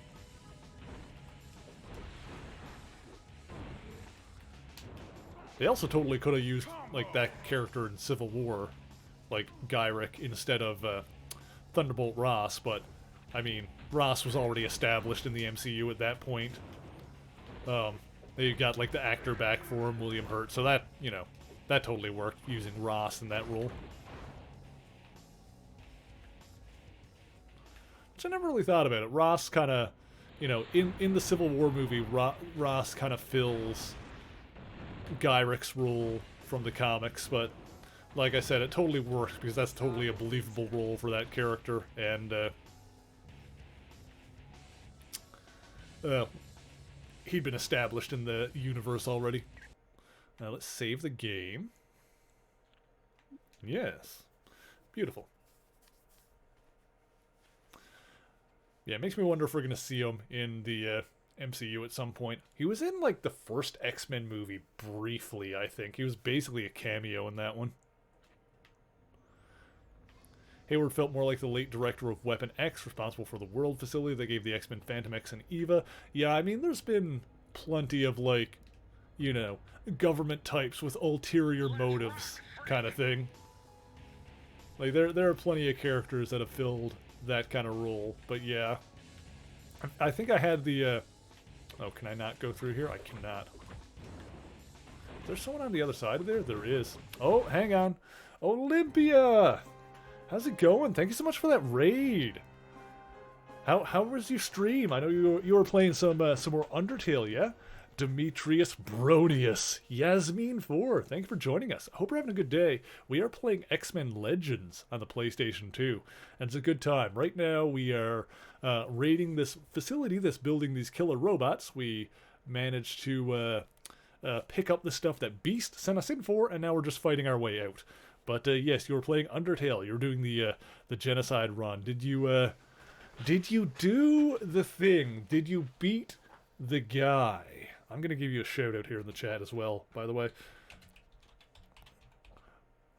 You didn't do the thing yet? Oh, I mean, that's it. You gotta, that's a hell of a thing.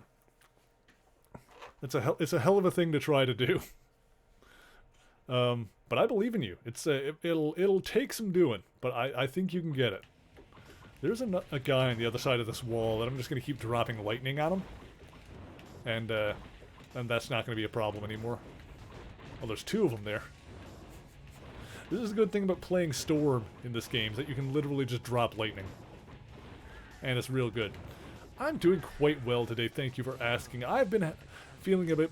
I mentioned it earlier, I had been feeling a little bit bleh. Oh, I can just go this way. Okay, well this worked. I killed him without going through here. I have been feeling a little bit bleh lately, you know, just isolation kind of getting to me. And, you know, just general mental stuff. But, you know, getting to hang out with you guys on the weekends and stream and chill out, that always helps recharge me. You know, makes up for the fact, hanging out with you guys here makes up for the fact that I'm not able to get out a lot lately. So I do in fact feel a lot better now after hanging out and kind of cruising through some more of this game and chilling out. It's been a good time. Thanks for playing. So thank you guys for hanging out with me. Like, seriously. Ooh, the Sword of Ogun. That's a cool reference. Ogun is a samurai that trained Wolverine at one point, but ended up using like black magic and becoming evil. So he started like body hopping to become immortal. Hey, Zam. Do you want your treat now? I'll lay that there just in case you want it. I don't know if you do or not. He's a good boy. I don't know if he's feeling particularly treaty right now. I don't think he wants it. I'll leave it there for him. He can have it whenever he feels like it. If he feels like it. Yeah, he's a good boy. Yeah, I'm just going to take it away for... He had a couple of hairballs come up earlier. He was a little like, bleh, so... Yasmin 4, thank you for the follow. I appreciate that very much. Thank you. Where am I going now? I guess I'll just keep going where I haven't been. That's it. Oh, here we go. Hey, this is General Kincaid's office. He's the one in charge of this facility. According to this document, Kincaid ordered the construction, of the Astral Gate. Could he have been the one who told Shadow King to kidnap Ilyana? But why would he do that? Have I played Ultimate Alliance before? Yes, I actually have played all 3 Ultimate Alliance games on the channel. I like the Ultimate Alliance games. Those are fun. This game is basically, if you don't already know, which I assume you might if you were asking the question, Ultimate Alliance is basically the sequel to this game. This is X-Men Legends 1. I think 2 was the same developer, Raven Software, but that developer also went on to make Ultimate Alliance, the first one at least. I think the second one is a different developer there. Yeah, I haven't really played this game all the way through before, but I've been enjoying it. Let's see. Yeah, why would he do that? Why would he kidnap Ilyana? Oh, you're a Yanni boy? Mwah. He's a good boy.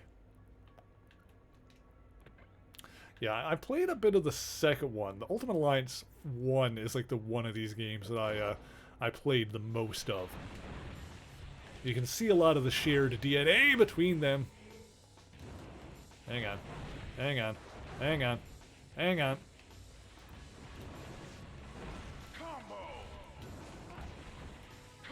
Imagine if AIM was behind the scenes running facilities for Weapon X, if AIM was responsible for later Weapon H, or you believe AIM was responsible for Weapon H. Yeah, I think that was them. That was a more recent one, right? I think that was them. It's the kind of thing you wouldn't be surprised if they had, like, their fingers in. But, I mean, it's also, like, AIM... Would AIM have been around at that point? When Weapon X was going on originally? Kinda, not really, because I think AIM was originally a splinter group from Hydra, so Hydra would have been around during that time. I think, at least, like, some incarnation of it, like Hydra has had more than one incarnation in the comics. Like, AIM was originally a splinter group from them, so there would have been, like, some kind of proto-AIM version. I don't know when canonically AIM was founded in the comics, you know, compared to the timeline.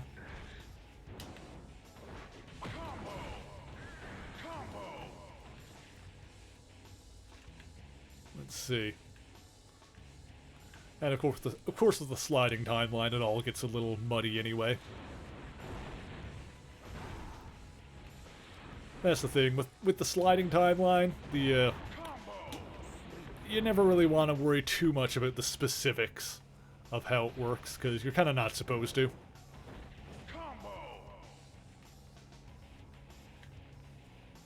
Paid through Department K, yeah. Oh, jeez.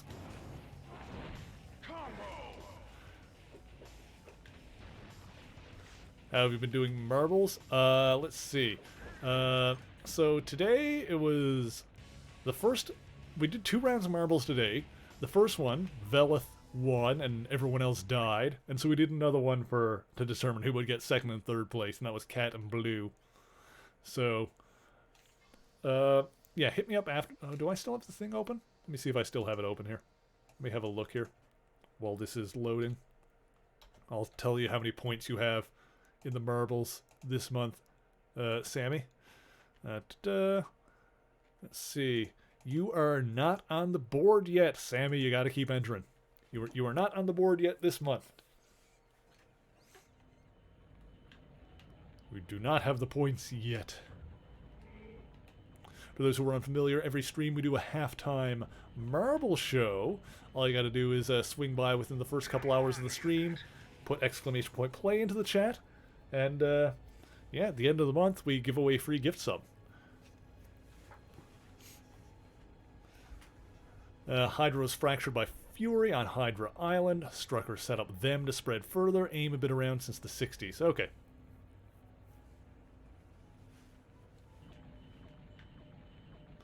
Man, I gotta take out this thing that's like gonna drain my powers, because this is gonna be an issue. Okay, it's done. Okay, watch out for the tank thing. Drop some lightning on that. Oh, jeez. I'm gonna keep my distance here. If we can get some more of those combos, it'd be pretty dope. There we go.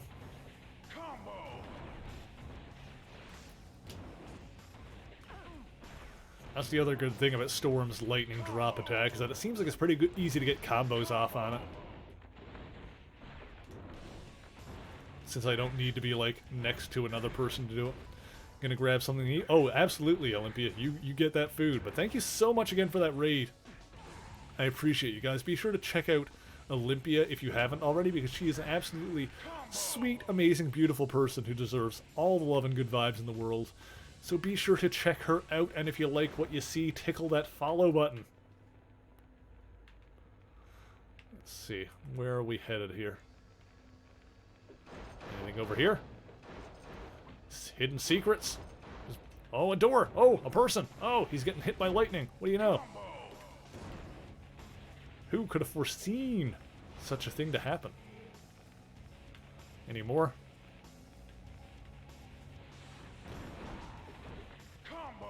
Better luck next time. I can't have a completely good organization. Atlas? Is Atlas an acronym? Does Atlas stand for anything? I thought Atlas was just, boop.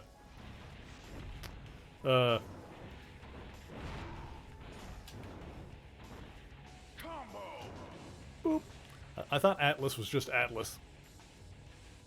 And also, Atlas used to be evil, until Jimmy Woo took it over. But I mean, that's the thing. That's the thing about government organizations, and just like organizations like that in general. Whether or not they're good, kind of depends on who's in the organization at the time. That's the thing with that, isn't it? Jimmy Woo's best boy. Jimmy Woo is one of the bestest boys. Did you know that if you see my video about him, you would probably know this already. But did you know that Jimmy Woo has been around since Jimmy Woo has been around longer than most of Marvel's heroes? Because Jimmy Woo first appeared in a book from the 1950s called Yellow Claw, where he was fighting a admittedly one of the stereotypical Asian-looking bad guys of the time, called the Yellow Claw. But despite some problematic elements in that regard, the book was still a little bit more forward-thinking in that regard, in that, it came out in a time, and it was obviously capitalizing on the kind of the fear of the other going on in the United States at the time. Like, there weren't exactly a lot of, like, Asian heroes or, like, well-respected Asian characters, stuff like that. It was mostly, it was a lot of evil caricatures, like the titular Yellow Claw, who was actually the villain of the book. So, despite that, it was a little bit, you got to give it a little bit of credit for, also having the the main character, the hero of the book, being an Asian American in a book that came out in the 1950s. Not as common back then.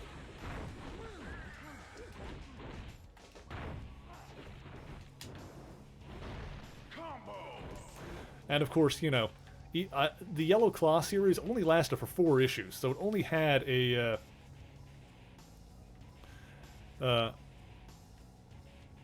yeah, he was only in a couple of issues, but yeah, apparently I think was it Jim Steranko who wrote the story in the 60s that when he came back? Either way, when yeah, back when everyone was not a fan of Japan, yeah, there was a lot of yeah, a lot of unflattering caricatures of Asian people in media at the time.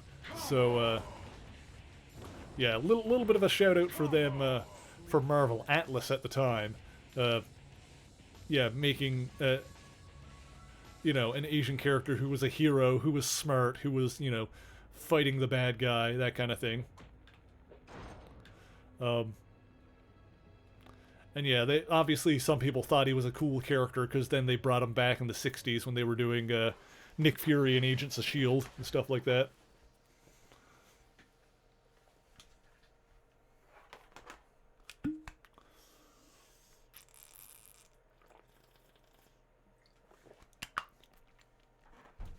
Excuse me. But yeah, Jimmy is a good boy for sure.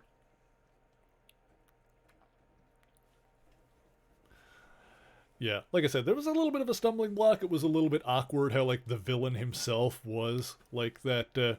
Although, I guess I don't know. I don't know if this was intentional, but there is something kind of poetic about the fact that, I wanted to save, not going to change anything. There's something a little poetic about the fact that it was, like, an Asian hero fighting against, like, his enemy was literally the kind of, like, Asian caricature that was prevalent in a lot of media at the time.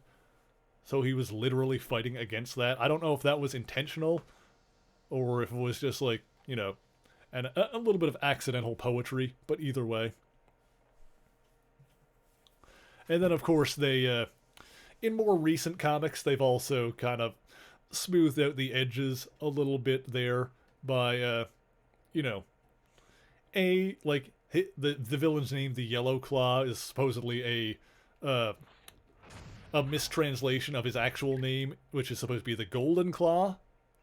So he himself considers the name Yellow Claw to be racist, and also the fact that you know, canonically the Golden Claw leaned into the Asian caricature identity because he was basically intentionally being a villain. Like, he was, you know, he's the kind of villain that knows he's a villain and leans into that.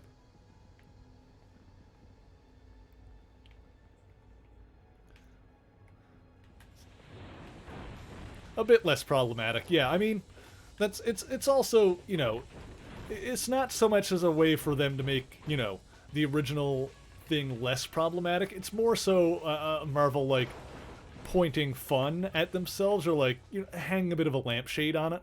Like, and basically, you know, them saying, it's like, yeah, no, some of the stuff we did back in the day, like, some of the stuff that was done back in the 40s and 50s is not great, but, you know, it is what it is, and here it is. Like, another good example, there was oh, there's Gateway. Hang on. It's Gateway, but how can he be in a cage? Can't he just teleport out? Trionic energy. Oh, a Morlock is here. What did you say?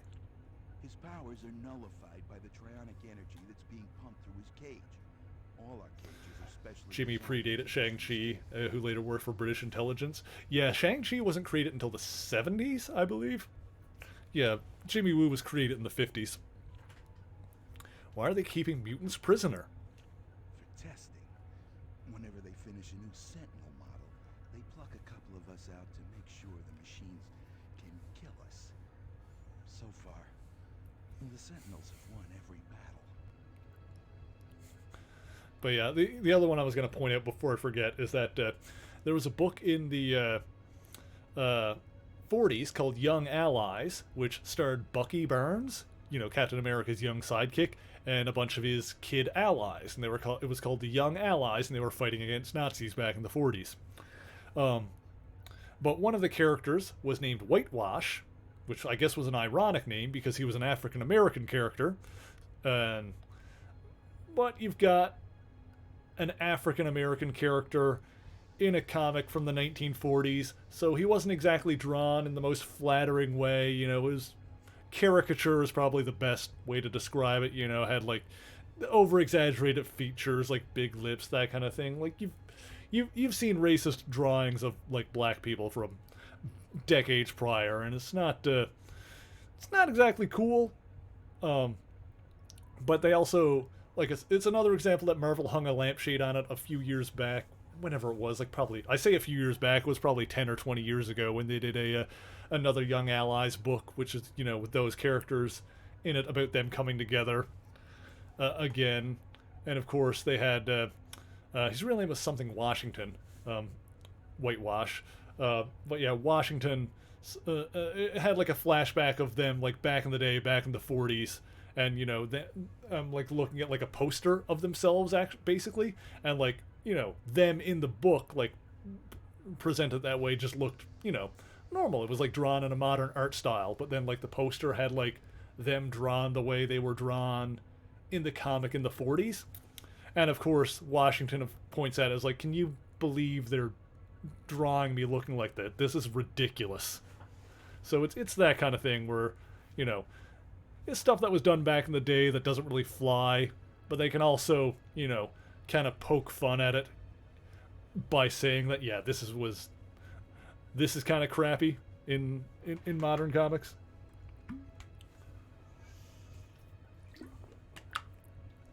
Here we go. We're getting you all out of here. But yeah, just like one of the unfortunate side effects of having a medium in an art form that stretches back to more problematic times. But I mean, it's also a sign that that things have gotten better and grown with the times. So it's important to remember where we came from so that we can try to be better going forward. How do I get him out of here? There's got to be a way to like open this up or something.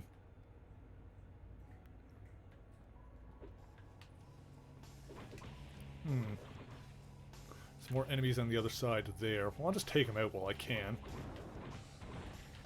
They're energy resistant, so this is going to take a couple of hits, but they can't hit me on the other side of this door, but I can hit them.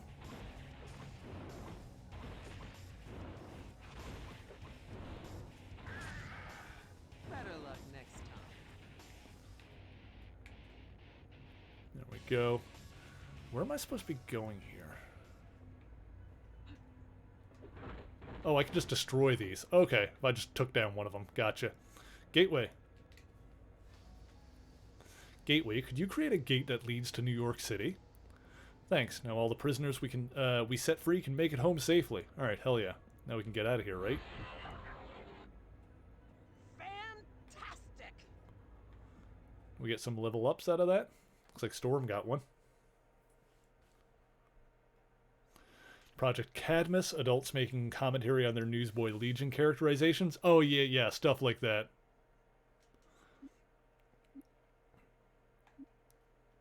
Yeah, I feel like it,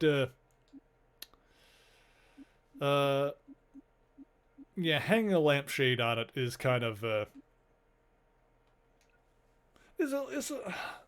I think it's kind of nice in that regard, that you can recognize that we've gotten better and things have gotten better. And also, you know, to have like the character, there's something, I guess cathartic is the word. I don't know. It just seems fitting to have like the character themselves look at an old representation of themselves that doesn't hold up and say, this sucks. Like this is crappy. Like, yeah, I feel like that's what I'm trying to get at here, is that, yeah, there's something there's something gratifying about the character themselves, you know, being able to disown the old presentation of themselves. I think that's ultimately what I'm trying to get at there. And I apologize if I'm awkward about that kind of thing, but I think you know what I'm trying to say there. I think you know where I'm coming from. Can we go, or no? We still need to. Just can we chuck Gateway through the gateway? Can Gateway go through his own gateway? I don't know if that's a thing he can do or not. I know Gateway can create portals, but I don't know. I haven't read a lot of stuff with Gateway in it. When it comes to, I'm actually not like super knowledgeable about X-Men compared to other stuff. Like, I know a lot of like I've read a lot of the really early stories, and I've read a bunch of like the modern stuff. But like a lot of like the most popular X-Men stuff, like the Claremont era and the Jim Lee era, I actually haven't read a lot of it. I'm familiar with a lot of the characters, but yeah. Ooh. I don't know if I'd call it a blind spot, you know, because I can still dig into it and see what's going on, but I don't know. My point is that I'm not as knowledgeable about X-Men overall as I am with something like Spider-Man, which I've, you know, actually read the whole thing beginning to end. Golden Girl is a replacement for Bucky in the Golden Age stories and the V Battalion backstories and Thunderbolts. Huh. Wasn't that the Golden Girl? Was that the one that was connected to the original Human Torch? Or am I thinking of someone else? Where am I supposed to be going right now? Oh, I've got to free the prisoners. Duh. I got it. Okay.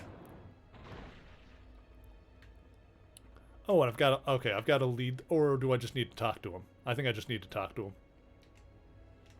Okay, that's what we got to do.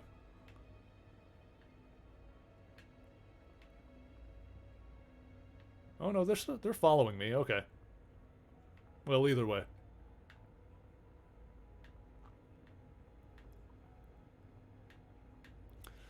Let's see. Let's free all the prisoners then. Yes, because Storm did mention that Toro was the sidekick. Yeah, I remember Toro, of course. Thomas Raymond, who had a similar power set to the Human Torch. But I feel like briefly there was like a lady who was who wanted to be his sidekick, besides Toro. I don't remember what her name was. I don't know if it was Golden Girl or not. It was something like that.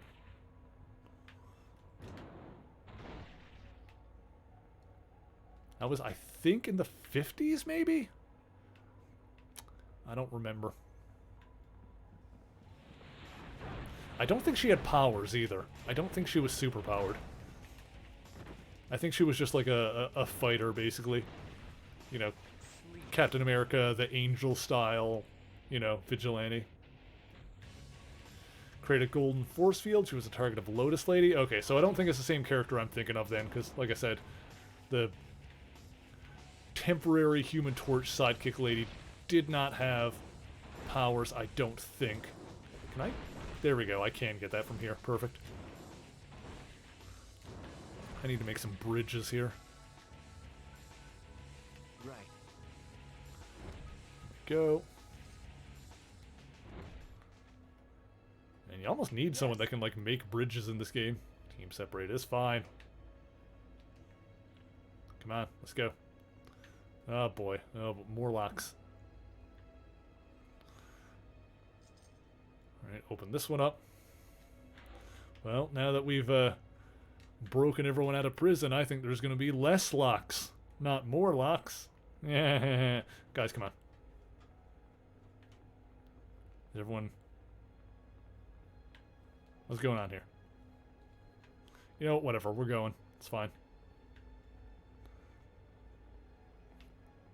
Also, shout out to this game for not bothering to make more than one model for the prisoners. It was the same thing when we were, like, rescuing people back in New York. Like, everybody we brought to an ambulance had the exact same character model.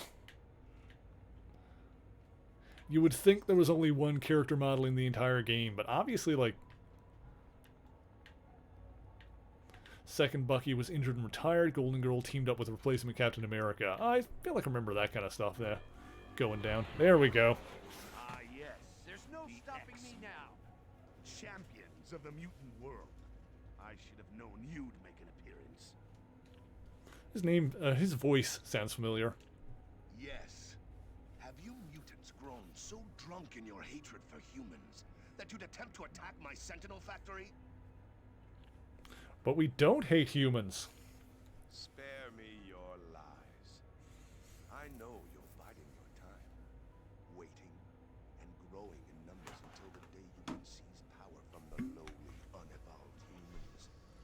Well, I'm not about to sit by and let that happen. I will fight you by whatever means necessary. You're wrong, Kincaid. Humans and mutants can live together. There's no reason to start a war. I mean, especially because it's not like they're two, like, completely separate species. Mutants are a subspecies of humans. Like, it's not just that we can live together. Humans and mutants are literally family. Like, in a lot of cases, like, literally, like, you know, humans will have mutant children, and, you know, mutants will have human brothers and sisters and stuff. No reason to start a war. No, you're wrong. Dead wrong. It's almost like this is, the whole mutant thing could be, considered an analogy for certain things in real life. You know, people getting judged and ousted for who they are, even though they're family. All right. Can we...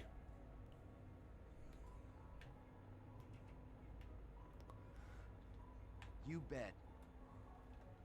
Will do. Right. Yeah. Are they gonna come back, or do I need to reunite with the other guys? Is that what's going on here?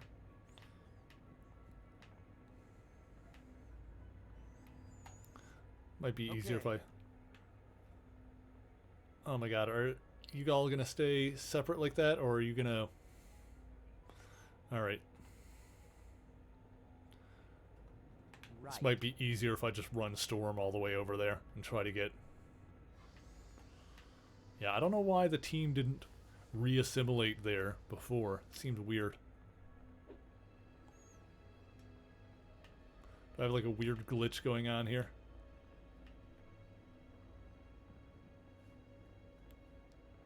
There we go. Now we're regrouped. Yeah, I think it was one of them was stuck on the world geometry or something like that was stopping them from all coming together again. Okay. So now do we just go through the gateway now? I think we're done. Seems about right.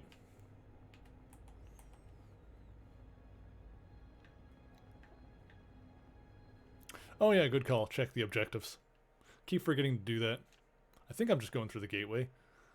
Oh, capture Kincaid before he escapes. Okay. Investigate the lower levels. Okay. Good call. Thank you. Oh yeah, and it looks like there's area over here that I haven't been to. Well, it was good to go, you know, reunite the rest of the team anyway.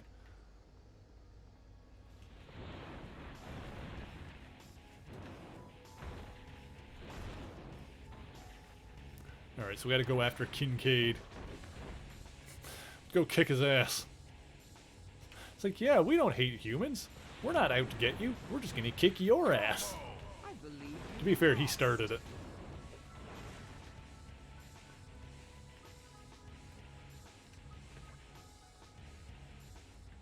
Here we go.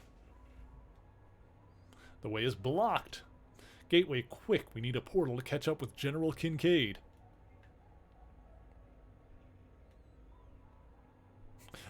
You might have OCD, the map look incomplete. Oh yeah, I mean, when I was younger, that kind of thing always bothered me more. I will always try to like fill it all out.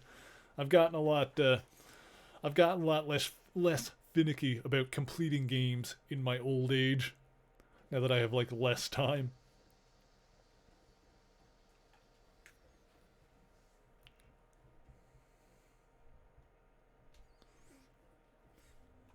Alright.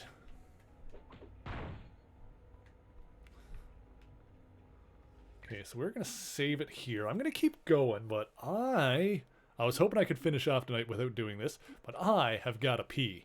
So I'm gonna save the game here. I'm gonna take just a quick break to grab some more water and use the washroom. Yes, I want to overwrite the data. And we'll be right back. Mental conditioning, giving the grown-up Natalia a cover as a 17-year-old girl. This could explain why Ivan in later years would claim to have found Natasha over a decade after the event actually occurred. Claiming to have found her as an infant in 1941 would line up with her cover story of being only 17 in 1957, while the truth that he first came upon her in 1928 would have exposed her true age of 29. The truth became muddled even for Natalia herself, as during this time she trained under a famous Bolshoi instructor, began a prosperous career in ballet, and even met an old couple who she looked up to as parents. Or did she? It's unclear exactly how much of this actually happened and how much was implanted by the Red Room scientists as false memories, with the truth likely being that the implanted memories were informed and strengthened by actual events. For example, while she reportedly did receive lessons in ballet while not operational, her career as a ballerina was indeed fabricated. During all of this, she also secretly began an intimate relationship with one of her Red Room instructors, the infamous Winter Soldier himself. Between the secrets, the lies, the cover stories, and the memories, both false and real, Natalia began having trouble discerning what was true about her own life. It was in the midst of all of this that Natalia met a Russian test pilot named Alexei Shostakov. While there is some evidence of her using the name before this, it seems Alexei was the one to give her the nickname Natasha. The two grew close quickly, and with the blessing of the Winter Soldier, Natasha and Alexei were engaged to be married. And so for a time, the Black Widow was allowed to live something resembling a normal life, her memories of the Red Room buried in her subconscious. However, the effects still lingered, and despite Natasha's desire to be a mother, her physical conditioning left her unable to bear a child to term. However, what happiness Natasha gained from her marriage was snatched away in 1963, when Alexei was reportedly killed in an explosion testing an experimental rocket. When Natasha was informed of her husband's death, her conditioning dictated her actions, and she volunteered to become a spy for her country. This, however, was all part of the Soviets' plan to use Natasha as an agent without reactivating her suppressed memories. Her dormant skills sharpened by a trainer named Alexei Brushkin, Natasha very quickly became one of the Soviet Union's top agents and earned the code name Black Widow. Several decades later, she briefly reunited with Logan when she was sent to prevent Baron Strucker's terrorist group Hydra from getting their hands on him, a goal which was shared by then CIA agents Nick Fury and Carol Danvers. However, this was after Logan had his own mind and body tampered with by the Weapon X program, and so he no longer remembered. Okie dokie, and we are back. Put on a sweater because I'm a little bit chilly. We are going to continue. See if we can finish off this this mission tonight. Oh jeez, we got more baddies, that's for sure. Sorry, loser. Anyone else want a piece of my lightning?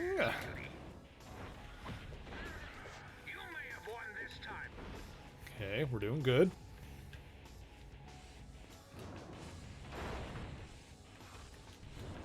I'm just gonna stay on the other side of this door and zap you from here. Oh, well, so much for the door. Solved my own damn problem, didn't I?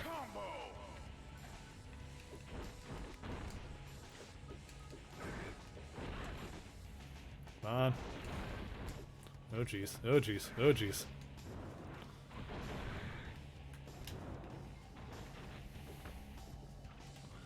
Let's do a little bit of this. Take that. Good stuff.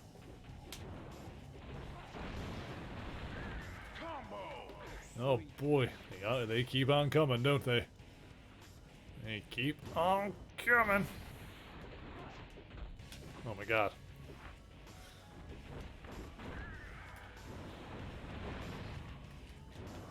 I can hit him from over here at least. There we go. That worked. Oh jeez. Oh jeez. Mm-hmm. As long as I can stay on the other side of a wall and still hit him, I'm golden. Okay. Oh gee. Oh. Coming out of the woodwork now, ain't they?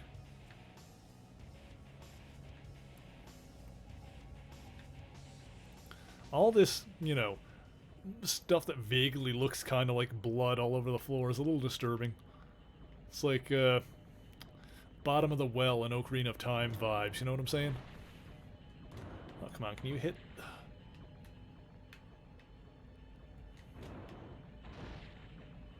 Dang it. Okay, fine, I'll just go punch it. There we go.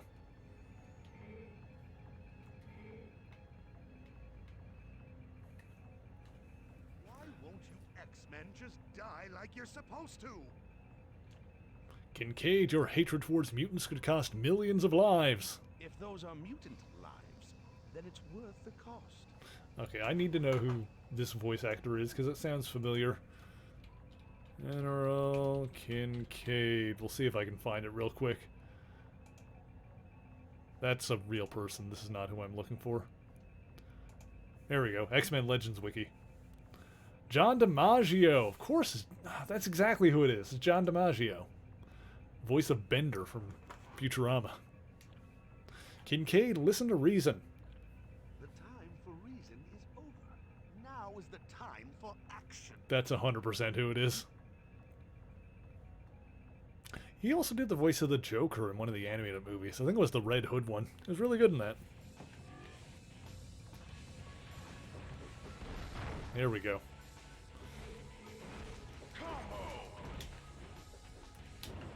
Yeah, he's a good actor.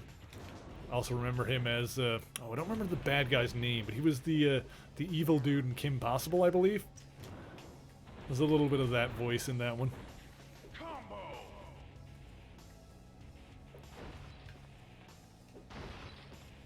Give me this. My tissue generator. That's what I'm going to start calling it when I have, you know, you have the box of tissues that you just pull them and, like, they keep coming out. Like, you pull one out, there's just another one there. That's what I'm going to start calling those. Instead of a box of tissues, it's a tissue generator. God, I'm so funny. Guess you didn't want a piece of me. Where we go? Oh, God! I need assistance. I swear to God, I open a door, there's always a bad guy on the other side. I need to start casting lightning before I even open the damn door. Oh my God, there's so many. There's too many. Hang on. Oh, jeez.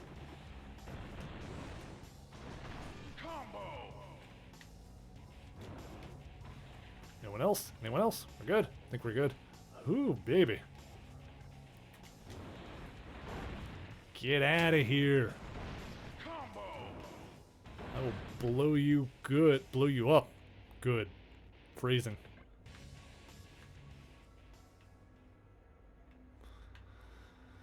We can't leave until the biochambers are destroyed. Oh. Oh, yeah. These are the things that are, like, generating more of them. Gotcha. I understand now.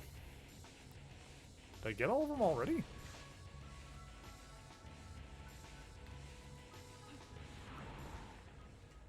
I think I might have got them. I think we might be good. Yeah, I just missed one. Without Gateway, we have no way to catch up with General Kincaid. Let's head back to the mansion and figure out our next move. Okay, that's the end of the mission anyway. Mission accomplished, but your work isn't done yet. All right, cool. So that's another 2 missions down. We did the astral plane one, and we got that that whole thing in the Sentinel factory there.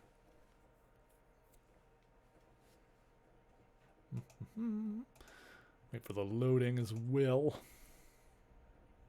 We can't wait any longer. We have to return to the astral plane and save Professor Xavier. Correct me if I'm wrong, but the last time we went astral, didn't Shadow King almost get Professor X to kill us? Yes, but he's no longer brainwashed. If we can find Professor Xavier, we should be able to set him free. Sounds good to me. When do we get started? Right now. Beast, fire up the astral gate. All right.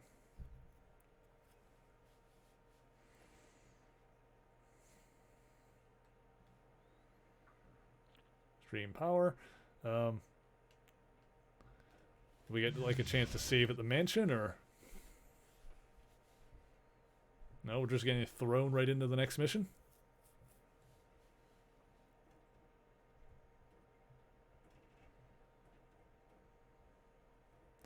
All right. Well, this is a good point to stop and save anyway. We'll continue from here next time. To save Professor Xavier, keep your eyes open for traps. Shadow King will be ready for us. Where is... Well, I guess we'll need the save point here. Okay, there's just one right here. Gotcha. Yeah, I figured we'd get a chance to save back at the mansion. But, no, this will work anyway. So, yeah, we'll continue from here Sunday next week. And we'll attempt to save Professor Charles Xavier from the clutches of the sinister Shadow King. In the meantime, thank you guys for hanging out with me today. This was fun. We will continue this, like I said, next weekend. In the meantime, Wednesdays will continue to be Genshin Impact streams, and we'll keep playing Zelda on Saturdays. Yes, Saturdays are Zelda Breath of the Wild until we finish off that one. And of course, if you like what I do, if you want to see the YouTube videos that I do all about the history of the Marvel Universe, be sure to check out the YouTube channel. If you like what you see over there, drop a subscribe. You can do the liking and the commenting and all that good stuff. And of course, if you do really enjoy what I do around here, and if you like the YouTube videos and you want to see more of them, if you want to keep me doing this kind of thing, feel free to support me on Patreon if that is a thing you are able to do. But either way, I appreciate everyone that comes out and hangs out with me, you guys. Once again, you guys really make my weekends. I was a little bummed out today. Like I said, isolation getting to me a little bit lately, but yeah, I feel a lot better now. I feel a lot better hanging out with you guys. Love you too, Olympia. You're amazing. Make sure you guys follow Olympia. Olympia's awesome. But we are going to go raid another beautiful and awesome streamer. We're going to go say hi to Katharina Game, who is doing her chill Sunday perler bead stream. Nice little crafty thing. It looks like she's doing a little Grogu perler bead art. So if you guys are Star Wars fans, then hang on for that. And yes, Olympia has put the raid command in the chat. So let me see, I'm going to copy that myself. So if you copy that and put it in the chat, it's going to look like that if you are subscribed. And if you're not subscribed, then you can use channel points to unlock those emotes, or you can just use whatever heart or wave emotes you have that you would like to use. But yeah, be sure to check out the YouTube channel. The newest video up right now is all about... Oh, what was the last one I did? Shoot. Agatha Harkness, that's the one. Yeah, new video all about Agatha Harkness, the old witch.